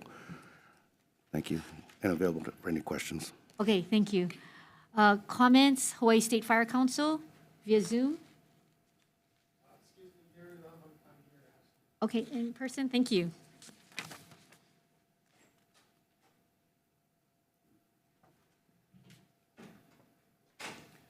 Good morning, Chair Al-Baladi and members of the committee. My name is Gary Lum. I represent the State Fire Council. You have our written testimony on comments and will be available for questions. Okay, thank you. Comments from Hawaii Wildfire Management Organization, Elizabeth Pickett. Good morning, chairs and committee. I'm Elizabeth Pickett. I'm the co-executive director of Hawaii Wildfire Management Organization. We're a nonprofit celebrating our 25th anniversary this year of being the hub of wildfire research, planning, education, et cetera. And we've submitted comments. I wanted to highlight a few of those here, which is just that we have done a deep dive. We've worked with the Attorney General's office and with state fire marshals from across the U.S. and a deep, deep dive with Oregon and Colorado to learn best practices, to learn their watch-outs and pitfalls, to learn from some of the things that they've had to learn along the way as they've built up their state fire marshal programs and offices. And I included that in my comments as a briefing because I summarized all of those transcriptions into their lessons learned. And we just wanted to make that available as you work toward, amending and improving this bill. So I'm available for questions if you have any. Thank you, Ms. Pickett. Testimony in support, Climate Advisory Team.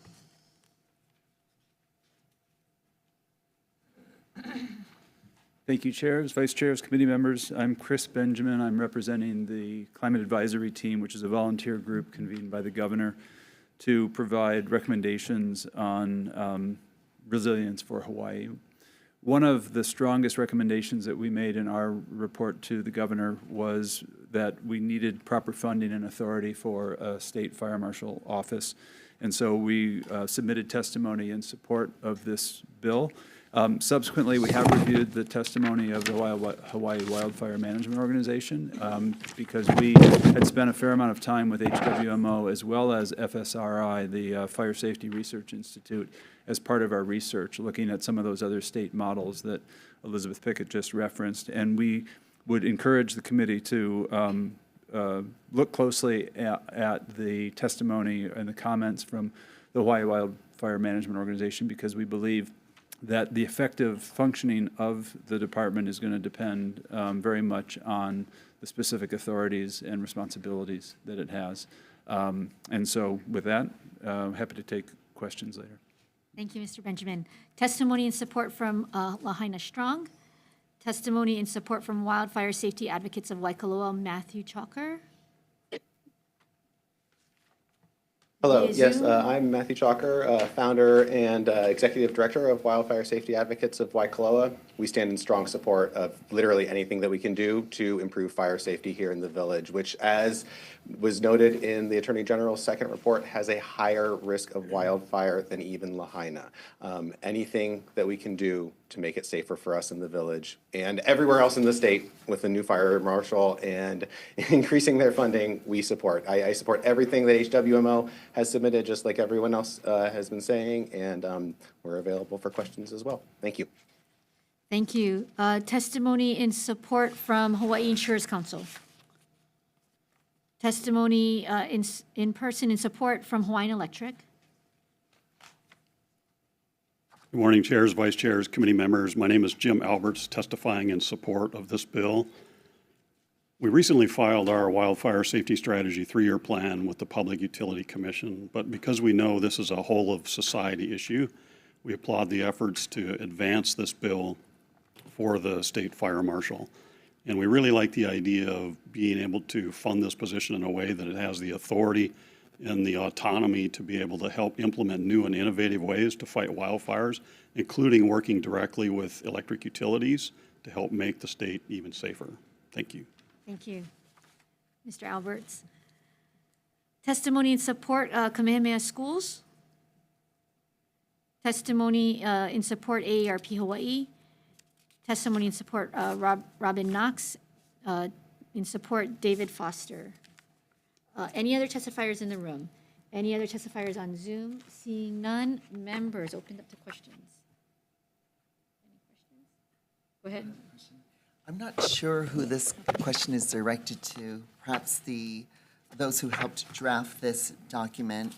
On page 33, around line 20, line 15, it references the county authority to amend and adopt the Hawaii State Building Code. So it basically gives a lot of authority to the fire marshal, who has, I understand, so I appreciate obviously everything that's come up in this, and I appreciate that the fire marshal is thinking about fire safety specifically. The county council members have a lot of other things to think about, not just fire safety. They have to think about affordable housing, long-term health impacts to their citizens. What if the fire marshal says, we need to only build with plywood soaked in a chemical that we realize later is like similar to PFAS, and so there's long-term health impacts to the environment or to people. Again, it feels like the narrow scope of the fire marshal doesn't take into account other implications. And I'm just wondering if there's some wiggle room to give counties the room to say, hey, we hear that this requirement is related to fire safety. However, we would like the opportunity to look at a wide range of impacts and compare and make a decision, but acknowledge that we're going against the fire safety protocol, but we're doing it because of the economic hardship or the long-term health impacts or environmental impacts. I'm sorry, I didn't realize you didn't. That was a question That was the about, question. would you be open to that? Sorry, would there be room? Yeah, I'm and not I sure think, who wrote I think this. it's probably, it's Sorry. Adjutant General. That's your Sorry. question. Okay, sorry.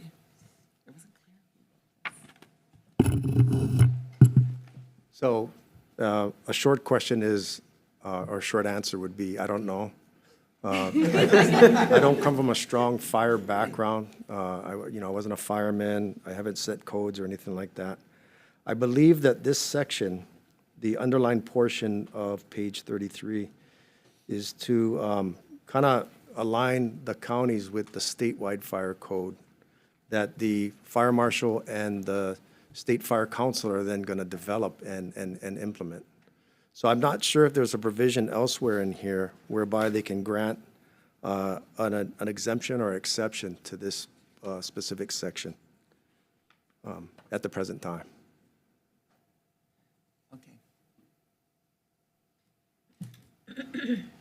Representative Ichiyama.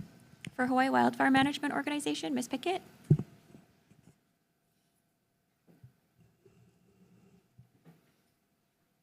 Thank you very much for your testimony.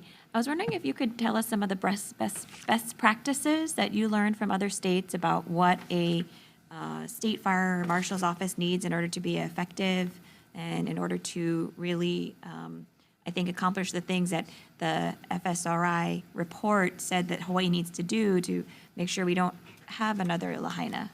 Can you speak to that? Thank you for that. Thank you for that question or for the opportunity. I'm going to go a little bit out of order according to the briefing that I provided, just to also follow up on the last question, which is that one of the best practices is actually to have a diverse steering committee or advisory board or something that is made up of our county, state, federal fire agencies, but also our building folks, building developers, utilities. There is land use and community planning involved in fire safety.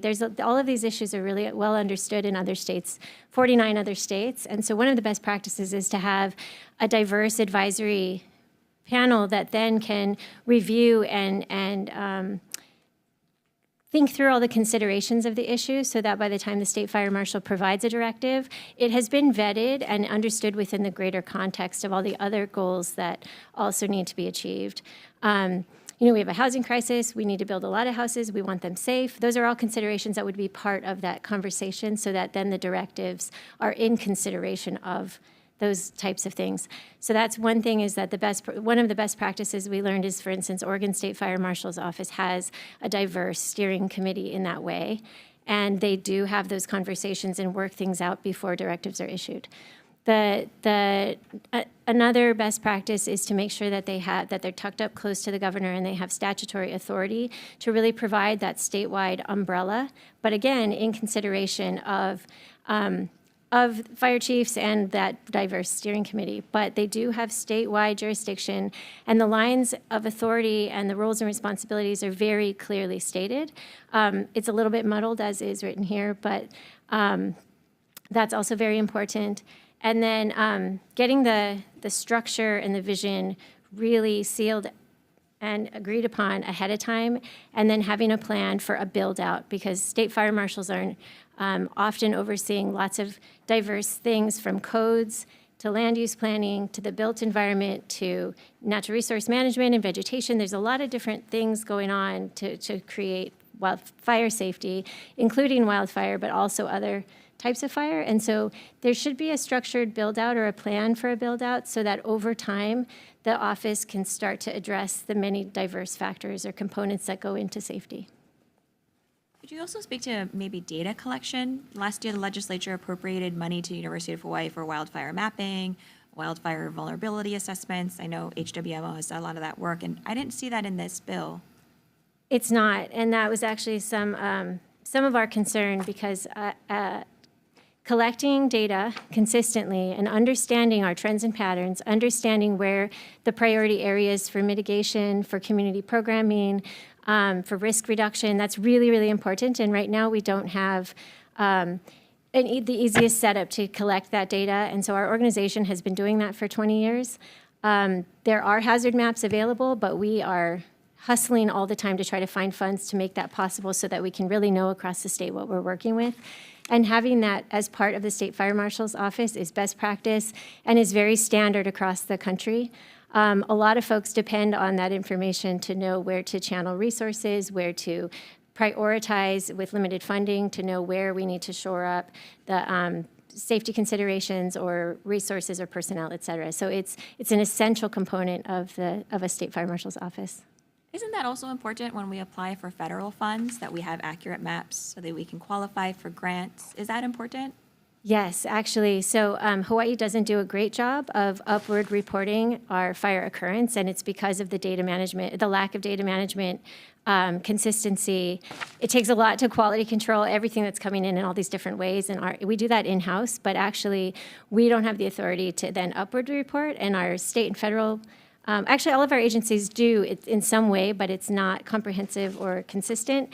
And so Hawaii has received less federal resources than we might otherwise because of the way we're not able to report accurately and consistently.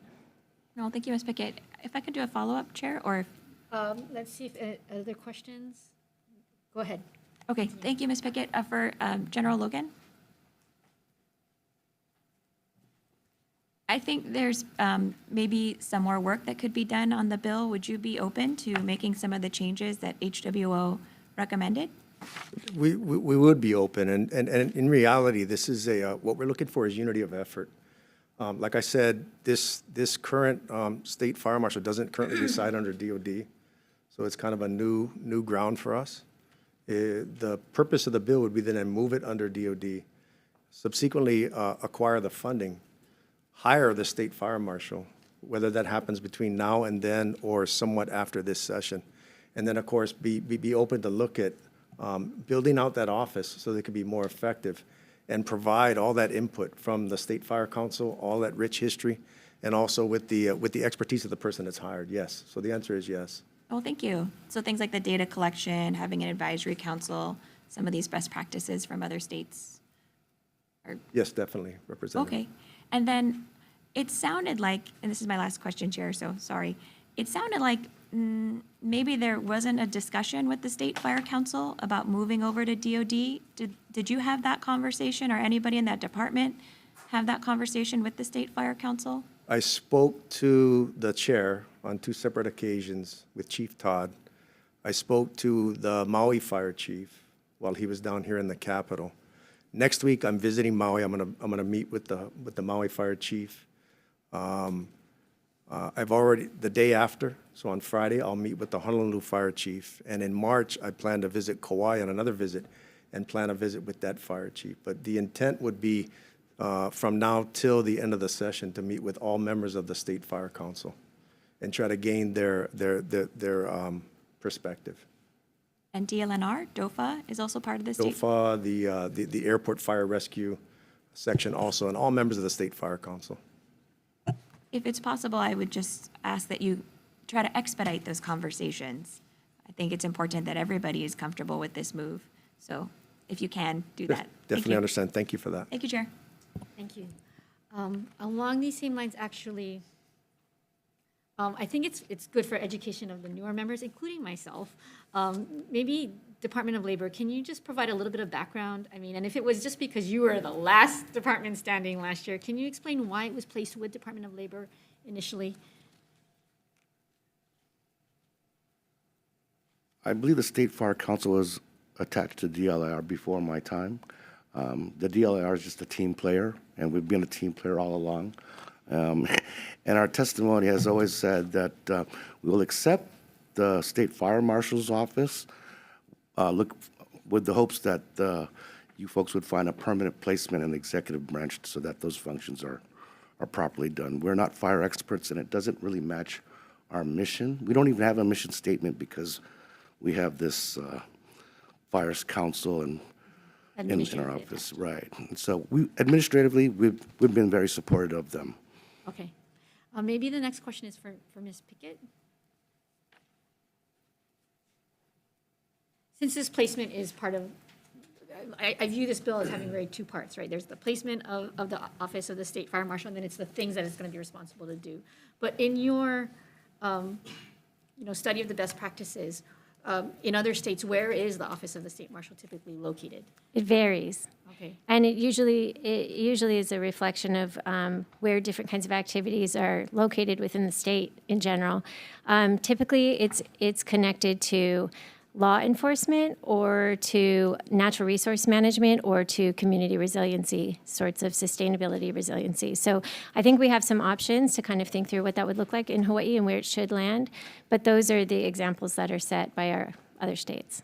And then in these other states that you look at, what is the, for you, do you see it? I see the alignment with emergency management, with Department of Defense. I mean, it just seems very natural. Because those are the folks we also call into action at the moment of crisis. So did you, in the scanning of other states, do you see that also as a close relationship? Sometimes where there's actually a strong fire component already. However, for us, when I look across our state departments, we have a state department or division that's really already wildfire trained, fire aware on the State Fire Council, and that's at DLNR, Division of Forestry and Wildlife. And so for me, that might be a more natural fit because as General Logan mentioned, they're new to fire and they're willing to take it on, but we do have expertise that's already lying within the state, which is at DLNR DOFA. So we have an option where there is fire expertise, but I'm not saying there couldn't be other options. Okay. All right. Members, any other questions? Sorry, Chair. One more question for the State Fire Council. Are you folks in the process of hiring a state fire marshal now? Yes, we received about 14 applications and currently under review right now. Because of limitations from Chapter 92 on the State Fire Council to meet and make decisions, we formed a permitted interaction group to review the applications and give recommendations. Do you think it would be maybe prudent to pause until we figure out where this office will go and how it will function? Well, we just met last Monday, and this bill came out after we posted the agenda. So I'm not sure on that answer to your question. There were suggestions we pause, but yeah, I'm not sure about that. Maybe if you can take that question back to the State Fire Council of whether or not it is prudent to pause on the hiring before we move forward with this really intensive description of the scope and jurisdiction of the state fire marshal, because you don't know, right? You're hiring somebody for a job that you don't know what the job will be yet. Yeah, we're just following Act 209 that was passed last session. So it scoped out that we needed to start the process. We got funding and generate roles and responsibilities and job description, et cetera. Okay, thank you. Thank you, Okay. Chair. Members, any other questions? I have a question. Go ahead. Forgive me for my question. I think General Logan, maybe you might be able to answer this. And some of the discussion has touched on this, but the bill says that the Office of State Fire Marshal and the State Fire Council will transfer from DLIR to DOD. So is that transfer just an intact transfer? I'm not sure. I'm trying to envision the functionality of that besides the alignment of supervision and the departments. But is it just a transfer intact? I'm just trying to understand how does that look like? Good question. And I think what would happen, it would become an attached agency to the Department of Defense, much like our Office of Veteran Services. So it's not really assigned to us, but we take care of some of the administrative, the financial, and the contracting piece thereof. So where it would be beneficial, and I think it's already been stated by one of the other speakers, is we already have the Hawaii Emergency Management Agency. So we could nest the development and build-out of the Office of the State Fire Marshal, along with some of our mitigation, response, and recovery techniques that we've already developed through the Hawaii Emergency Management Agency. While I say I don't have experience in firefighting itself, we do maintain the Hawaii Army National Guard's capabilities of our helicopters with the buckets that can then be augmented to the state, the county or state fire structures already. So we do have a little bit of firefighting capability. But we would envision that it migrates over to the Department of Defense as an attached agency along with the State Fire Council, and then operationalize it because of some of the recent events, the Maui Wildland Fire of 2023, obviously the fireworks incident of New Year's Day, the unfortunate tragedy with the Honolulu Fire Department a few days after that, and be able to operationalize it that much quicker is what I think the thought process would be. All right, thank you. Thank you, Chair. Okay, members, any other questions? All right, thank you. We're going to move on to House Bill 1064. And this is relating to fire prevention, requiring certain owners and occupants of properties located in hazardous fire areas to maintain effective fire breaks within 30 feet of the property and to practice other fire prevention activities. I'm sorry, HB 113, yes. What did I say? Oh, I'm sorry, 113, sorry. Okay.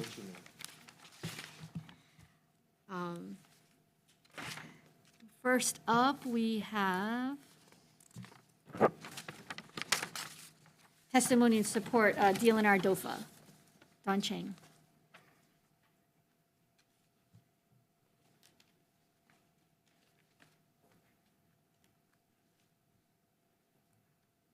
Law chairs, vice chairs, members of the committee, Michael Walker, statewide fire protection forester for the Department of Land and Natural Resources Division of Forestry and Wildlife. The department supports the measure and is providing some comments. Just summarize the testimony. There's just some clarification on the definition of defensible space, kind of elaborating more and breaking down the zones further than what the bill provides. And then in terms of the Part 2, Section 2, which refers to the community wildfire community fuel reduction project, there are some issues that the department raises in terms of the authority as well as liability of the department or particularly the Division of Forestry and Wildlife of working on other state lands. That needs to be clarified, and also the funding and increase in staffing that the department would need in order to accomplish its goals if this measure is passed. And I'm available for any questions you have. Thank you. Thank you. Comments from Superintendent Keith Hayashi. Comments from Hawaii State Fire Council. Good morning, Chair Albalati, members of the committee, Gary Lum representing the State Fire Council. We stand on our written comments that were submitted.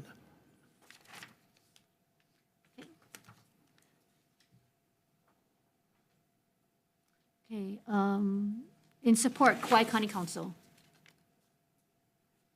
Council Member Felicia Cowden. Support, Climate Advisory Team, Mr. Benjamin. Okay, comments from Kamehameha Schools. Testimony and support from Wildfire Safety Advocates of Waikoloa. Mr. Chalker on Zoom. Hi, yep, I'm here. Welcome, everyone. We here in Waikoloa are surrounded by hundreds of thousands of acres of dry grass that are not legally obligated to be managed. We have been talking about this with our fire chief, Chief Todd. We've been talking about this with our own HOA who refuses to clean the lots. I've been advocating for some sort of action. I've been specifically discussing using a wildland urban interface to open up Chapter 17 of the Fire Code. But this bill, Bill 113, does very much the same things, and I'm very, very supportive of it. We need to force the landowners to do something. If we don't, the fuel keeps on growing, and it's gonna burn. That's just what's gonna happen. So we gotta cut it down. We gotta get it grazing on it. We gotta do something. Otherwise, we're in for a really, really big problem. So we are very much in support of this, and we're available for questions if there's anything that is needed. Thank you so much. Thank you, Mr. Talker, and thank you for joining us via Zoom. We have testimony comments from Life of the Land. Testimony in support from Mr. Plum, who's been waiting so patiently. Good morning, chairs, vice chairs, committee members. My name is Bill Plum. I took a look at this, and I'm not a fire expert, although I have had close calls in my sister's place in California with fires, but I happen to be an attorney, and I looked at it and noticed that the definition, and I've supported the bill, so you just got to tweak the definition so you don't get into trouble later. That's what it's coming down to. If you take a look at a triangle and back to high school math, if you've got everything flat, 30, I would just take the first example, 30 feet. Well, that's great, it's 30 feet. But what happens if it's a steep slope? And Hawaii is not Kansas, right? We all know that.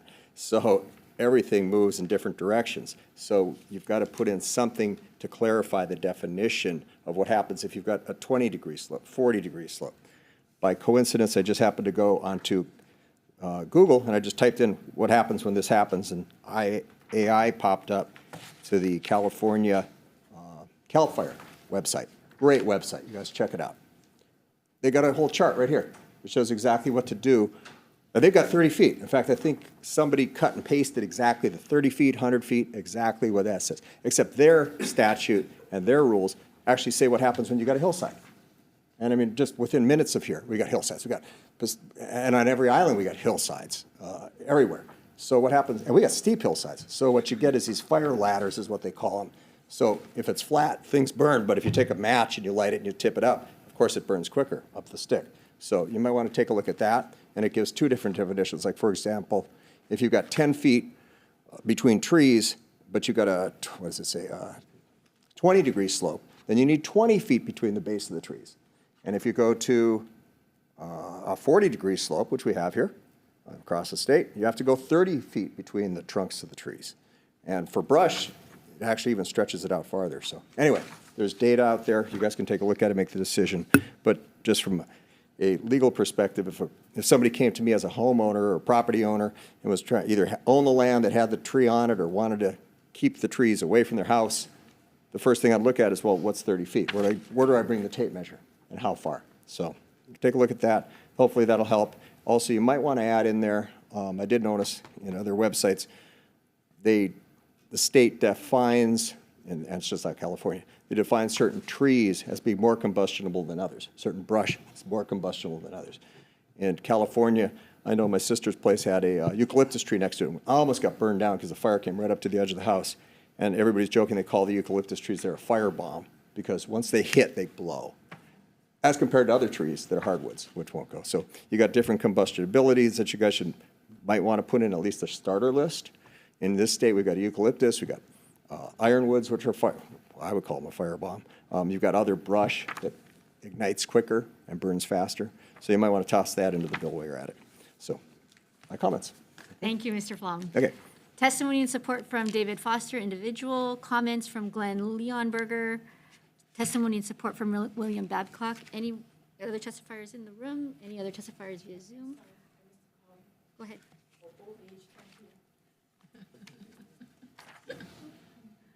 Good morning, Chair, Vice Chair, and Committee members. Audrey Hidano for Superintendent Hayashi. We stand on our written testimony with comments. Thank you, and I apologize. Okay, thank you.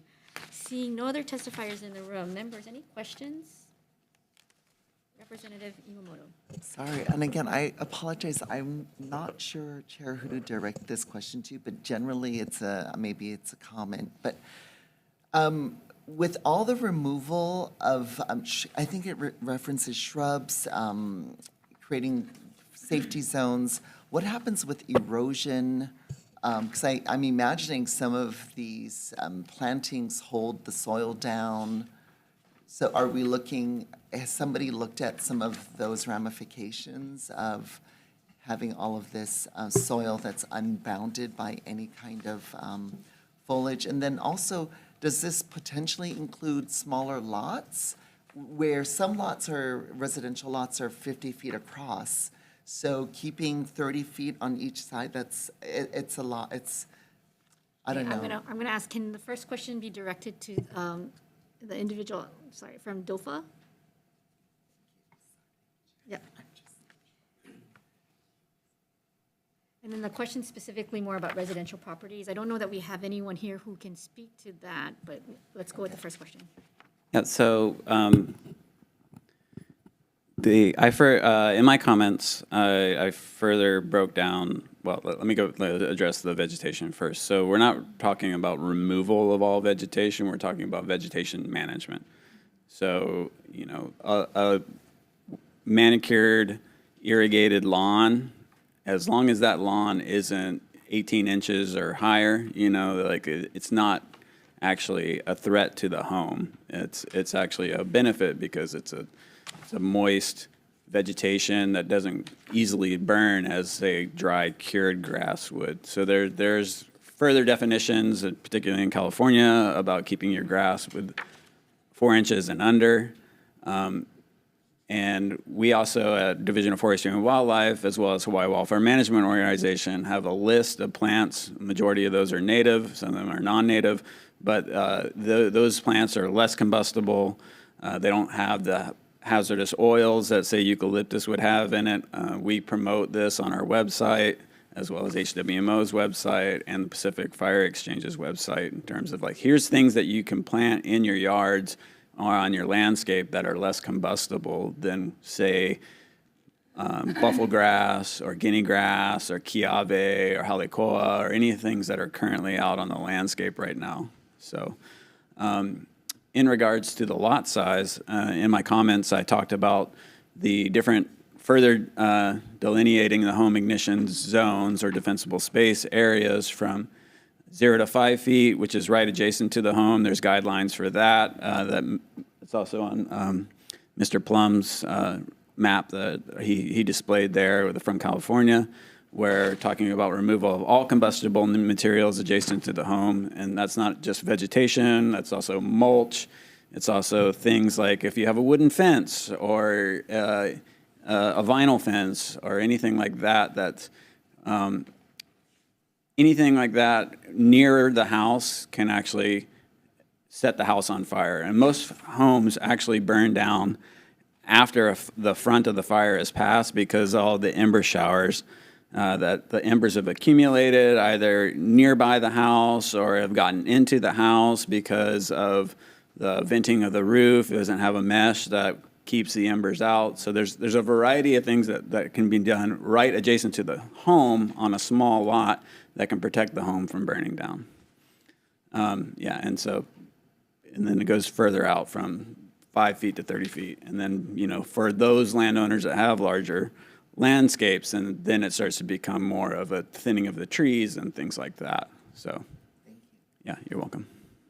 Can you stay there? Any other questions, members, for anyone? Oh, go ahead. And is it for? Dylan R. Okay. Yes, sir. I was interested in your comments. You said that the definition of hazardous fire area could be clarified. So is there a set definition on what is a hazardous fire area? Because I would think that is important in determining your analysis of who is involved and who is responsible. Yeah, so it all really depends on, are you talking about a wild landscape, whether, you know, is it hazardous because of the fuels and the topography that are in that area? Are you talking about what we call the wildland urban interface, which is where the urban environment meets that wildland area? Since 2007, I believe, the Department of Land and Natural Resources, Forestry and Wildlife developed the Communities at Risk map, which has been on our website, and developed it with HWMO, which is also on their website, which has said that, hey, these are the communities in our state with a high fire risk. So that map exists. There's maps out there as well that delineate the vegetation types across the state and which ones of those are more flammable than others. And so it's. Okay. Are you talking about the built environment or the wildland environment? No, So I'm just commenting on your testimony that you stated. You made a statement that the definition could be clarified. So I just wanted to make sure that that was clear for you and going forward. I thought that's an important basis to establish. So I want to make sure that you are clear on that. Are you? Yes, sir. Thank you. Okay, thank you. Representative Poi Poi. For Department of Education.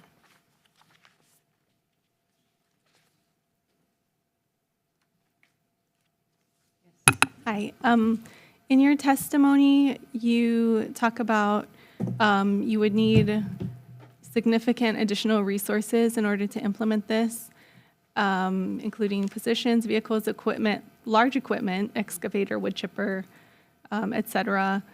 But this is, have you considered other ways of achieving this work that wouldn't necessarily be only on the department, such as some of this work might be appropriate for community work days or reaching out to the private sector to donate services to complete some of this work, or even partnering with county and state agencies like Department of Transportation or Department of Public Works to provide some of the equipment and the work necessary.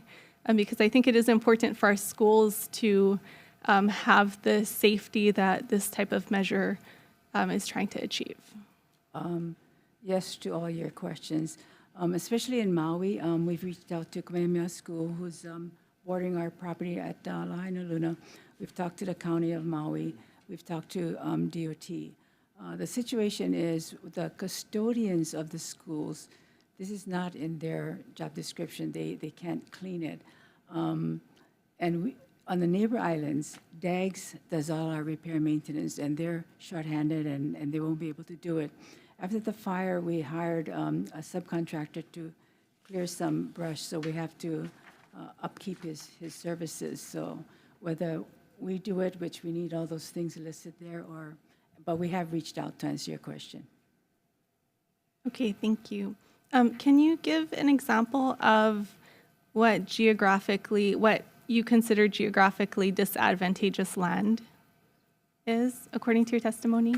Well, it's 30 feet, right? I mean, from our boundary, our DOE boundary, 30 feet. So outside of your boundary? I don't know.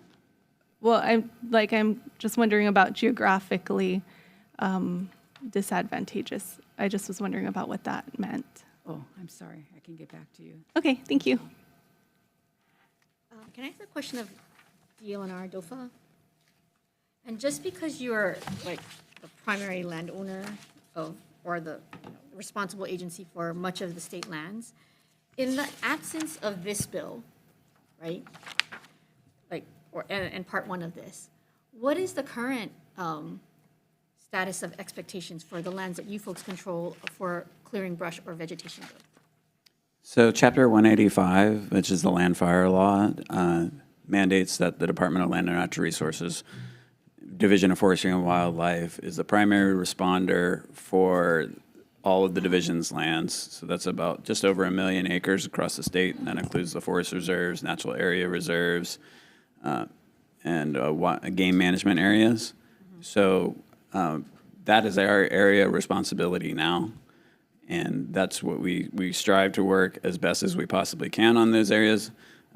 Because, we have over 1 million acres of land in the state, we also receive a fraction of 1% of the state budget in order to manage these lands. So we do struggle to just work on our own lands as it is right now. And I imagine that what's being attempted to be codified in part one of this act, these are best practices that you folks try to abide by now, or are they different? Well, part one really more deals with private property and the built environment. So we do a lot of education in terms of the wildland urban interface area, and Hawaii Wildfire Management Organization is basically our de facto prevention bureau that we work with to develop a lot of these outreach. initiatives with. And we do a lot of education in terms of that, but this is really defining the home ignition zone and defensible space for structures, and usually these structures are within the wildland urban interface. But like in the case of Lahaina, not all of the Lahaina was in the wildland urban interface. It burned all the way down to the ocean. But there are examples of homes that did survive in the community that were well deep within the community that had were not anywhere near the interface at all. So it's really about managing combustible materials in and around your home. One last question. So in your comments, you say the second part, you would need authorization to perform fuel reduction work in lands not set aside to the department, and that's to the private properties you speak to.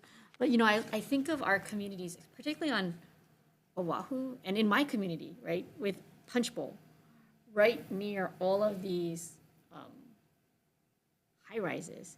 And then I think of other places where that wildfire interface that you talk about, like, that's what makes it a reason why this is appropriate for you folks. So is there language that we can, that you have to propose to address your concern, that that's not something that you folks currently are authorized to perform that kind of fuel reduction work? Well, the original idea around the community fuels reduction projects was, I think, 2022, Senator Shimabukuro authored a bill, and the idea was to use state funds to kind of fill in the gaps between the federal programs that were providing grants for work within the wildland urban interface. It's a competitive grant process. One of them we have to compete with 13 other states. The other one we compete with 49 other states. And so it's difficult to obtain the federal funding. And then there's also some restrictions in regards to those funds. A lot of the things that we'd like to do in Hawaii to do fuel reduction projects and provide better fire safety for folks, some of these programs did not address, particularly like if you need an area grazed, there was restrictions on any kind of fence construction or anything like that, or any hardening of a surface. So those were not funded by the Wildland Urban Interface program, nor was the development of water infrastructure for that program. So that would be like dry standpipes or tanks that could be used for helicopter dipping and things like that. So came up with the idea to use the state funds to kind of fill in the gaps of what these competitive federal grant programs would provide. So, yeah, if we're desired to work on other state lands, then we would need the authority or work out agreements with that, and there would also be liability issues that would need to be addressed in terms of the work. Yeah, but we kind of do a little bit of that work in terms of communicating with the Department of Hawaiian Homelands, as well as I went out to a site visit for one of the DOE schools in Waianae to consult on looking at what are the fuels that are encroaching on the school's grounds. What are the things that they can do to manage the property? The adjacent, who is the adjacent landowner? Can you get permissions to work with them? There are also like the community work days and things like that we promoted. Firewise Communities is one of those things that does community work days. Fire is really everyone's responsibility, and so that we're trying to generate that interest and maintain it, but also it needs funds to be able to get this work accomplished. Okay, thank you. You're welcome. Rep. Shimizu. DLNR, do we have an idea of who's affected by this assessment? Who will be notified that they are responsible to provide this fire break and so forth? Do we have a idea of inventory? Who are the affected parties?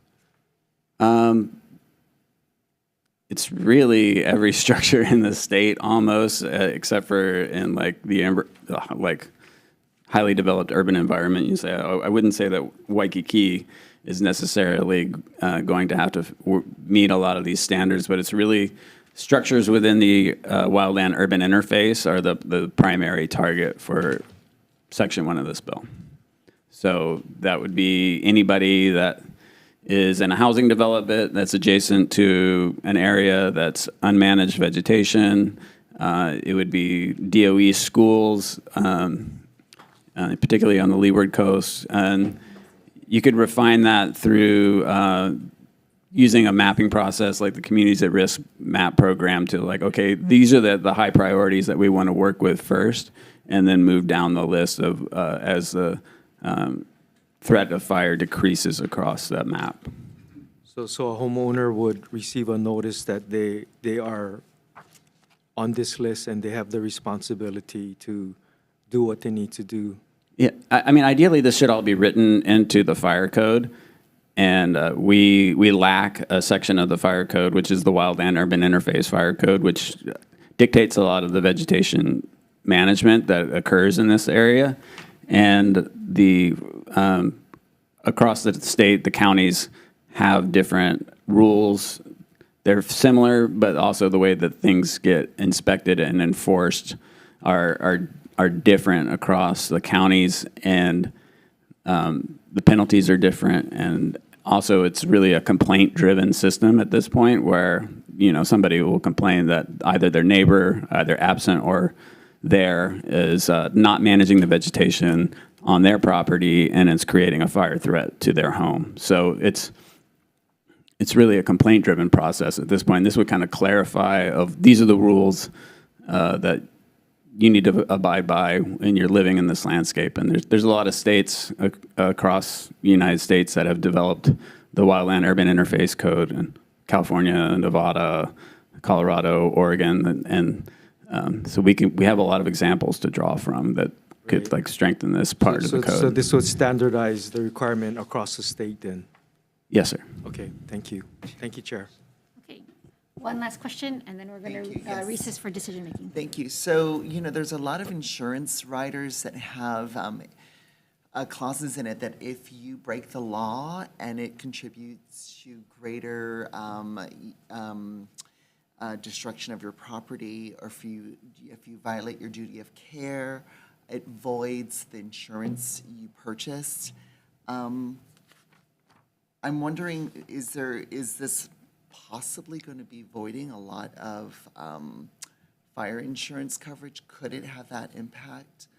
Because it's very broadly, it's very duty of owner to clear certain things, that if there's any evidence that they didn't, although I know the impact is like, clear it. If you're the owner, do this act. But if somebody, like you mentioned, had a fence that's too close to their home, and then could an insurance carrier now say, you contributed, you didn't follow this duty of care?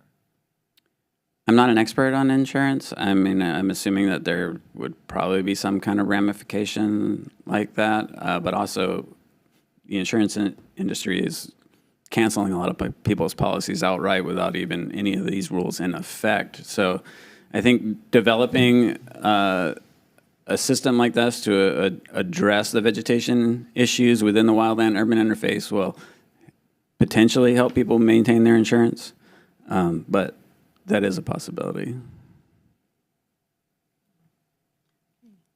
Members, no other questions?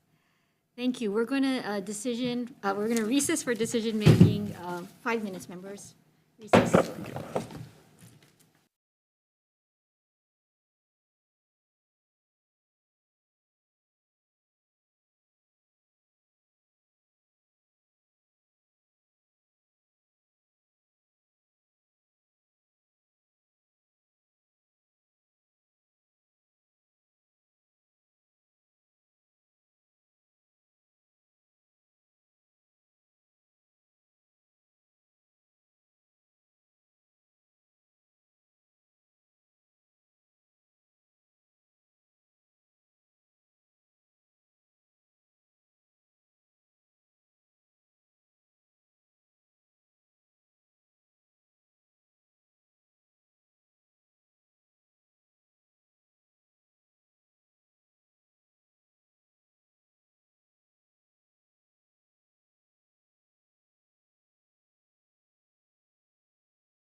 Good morning, members. Thank you for all of your hard work, your great questions. Reconvening the committee hearing from 9 o'clock a.m. Members, we had great discussion on all of these bills. Chair's recommendation is going to be deferred decision-making on all of the bill numbers except House Bill 1059. We're going to move all of the bills for decision-making on Friday at the end of the second agenda, which is the 10 a.m. agenda. Okay, members, any questions? If you folks have any desired recommendations for amendments, please reach out to me over the next day or so. House Bill 1059 relating to Hawaii Emergency Management Agencies. Chair's recommendation is going to be to move this forward with a defective date of July 1st, 3000, and any tech amendments identified by HMSO for clarity, consistency, and all that great stuff. To note in the committee report that we would like the next committee, the Committee on Labor, to delve into the issues of the implementation of, I believe it's Act 263, which is about the repricing. Again, good conversation in the committees on this issue of moving positions from civil service status to exempt status. Any questions, comments, or concerns?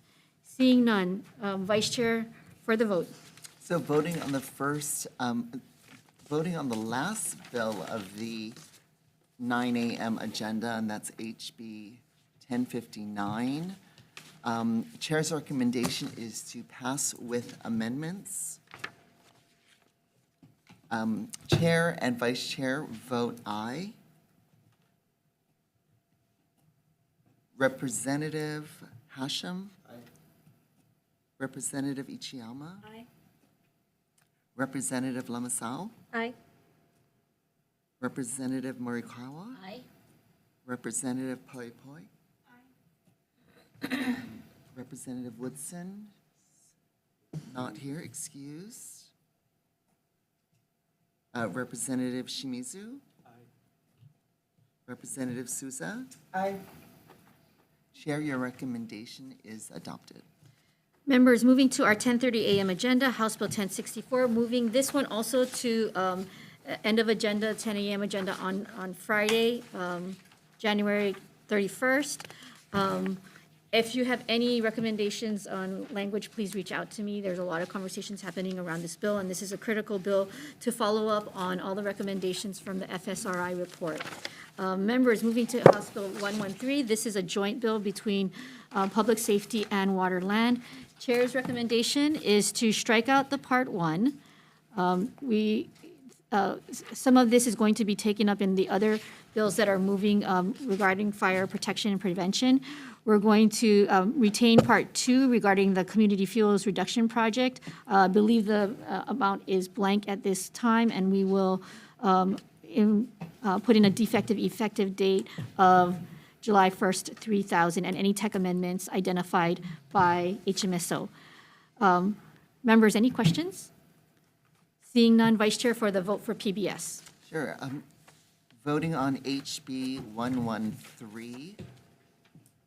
Chair's recommendation is to pass with amendments, noting the excused absence of Representative Woodson. Are there any members voting no? With reservations? Chair, your recommendation is adopted. Chair Hashem. Members, Water Land Committee, same recommendations. Vice Chair for the vote. Voting on HB 113 for the Water and Land Committee, noting the same members as the PBS Committee, and also noting the excused member Woodson. Anyone voting no, anyone voting with reservations, all members present voted aye. Chair, your recommendation is adopted. Thank you. Members, just for planning purposes, we do have a 8:30 a.m. agenda and 10 a.m. agenda for Friday. I am planning, providing that we can have the appropriate rooms, for an informational briefing at 9 a.m. on Monday, February 3rd, related to corrections and facilities and reentry programs. And then on Wednesday, February 5th, we'll do our last set of triple referral bills. A lot of them focus on Department of Corrections. This is just for planning purposes, and so we're working hard. Let's see, and again, just to reemphasize, we will try to have this kind of process where decision-making will be at 11:30, and then we'll get you guys to floor. Any questions? Seeing none, members, thank you for all of your good work. We'll see you on the floor. We're adjourned.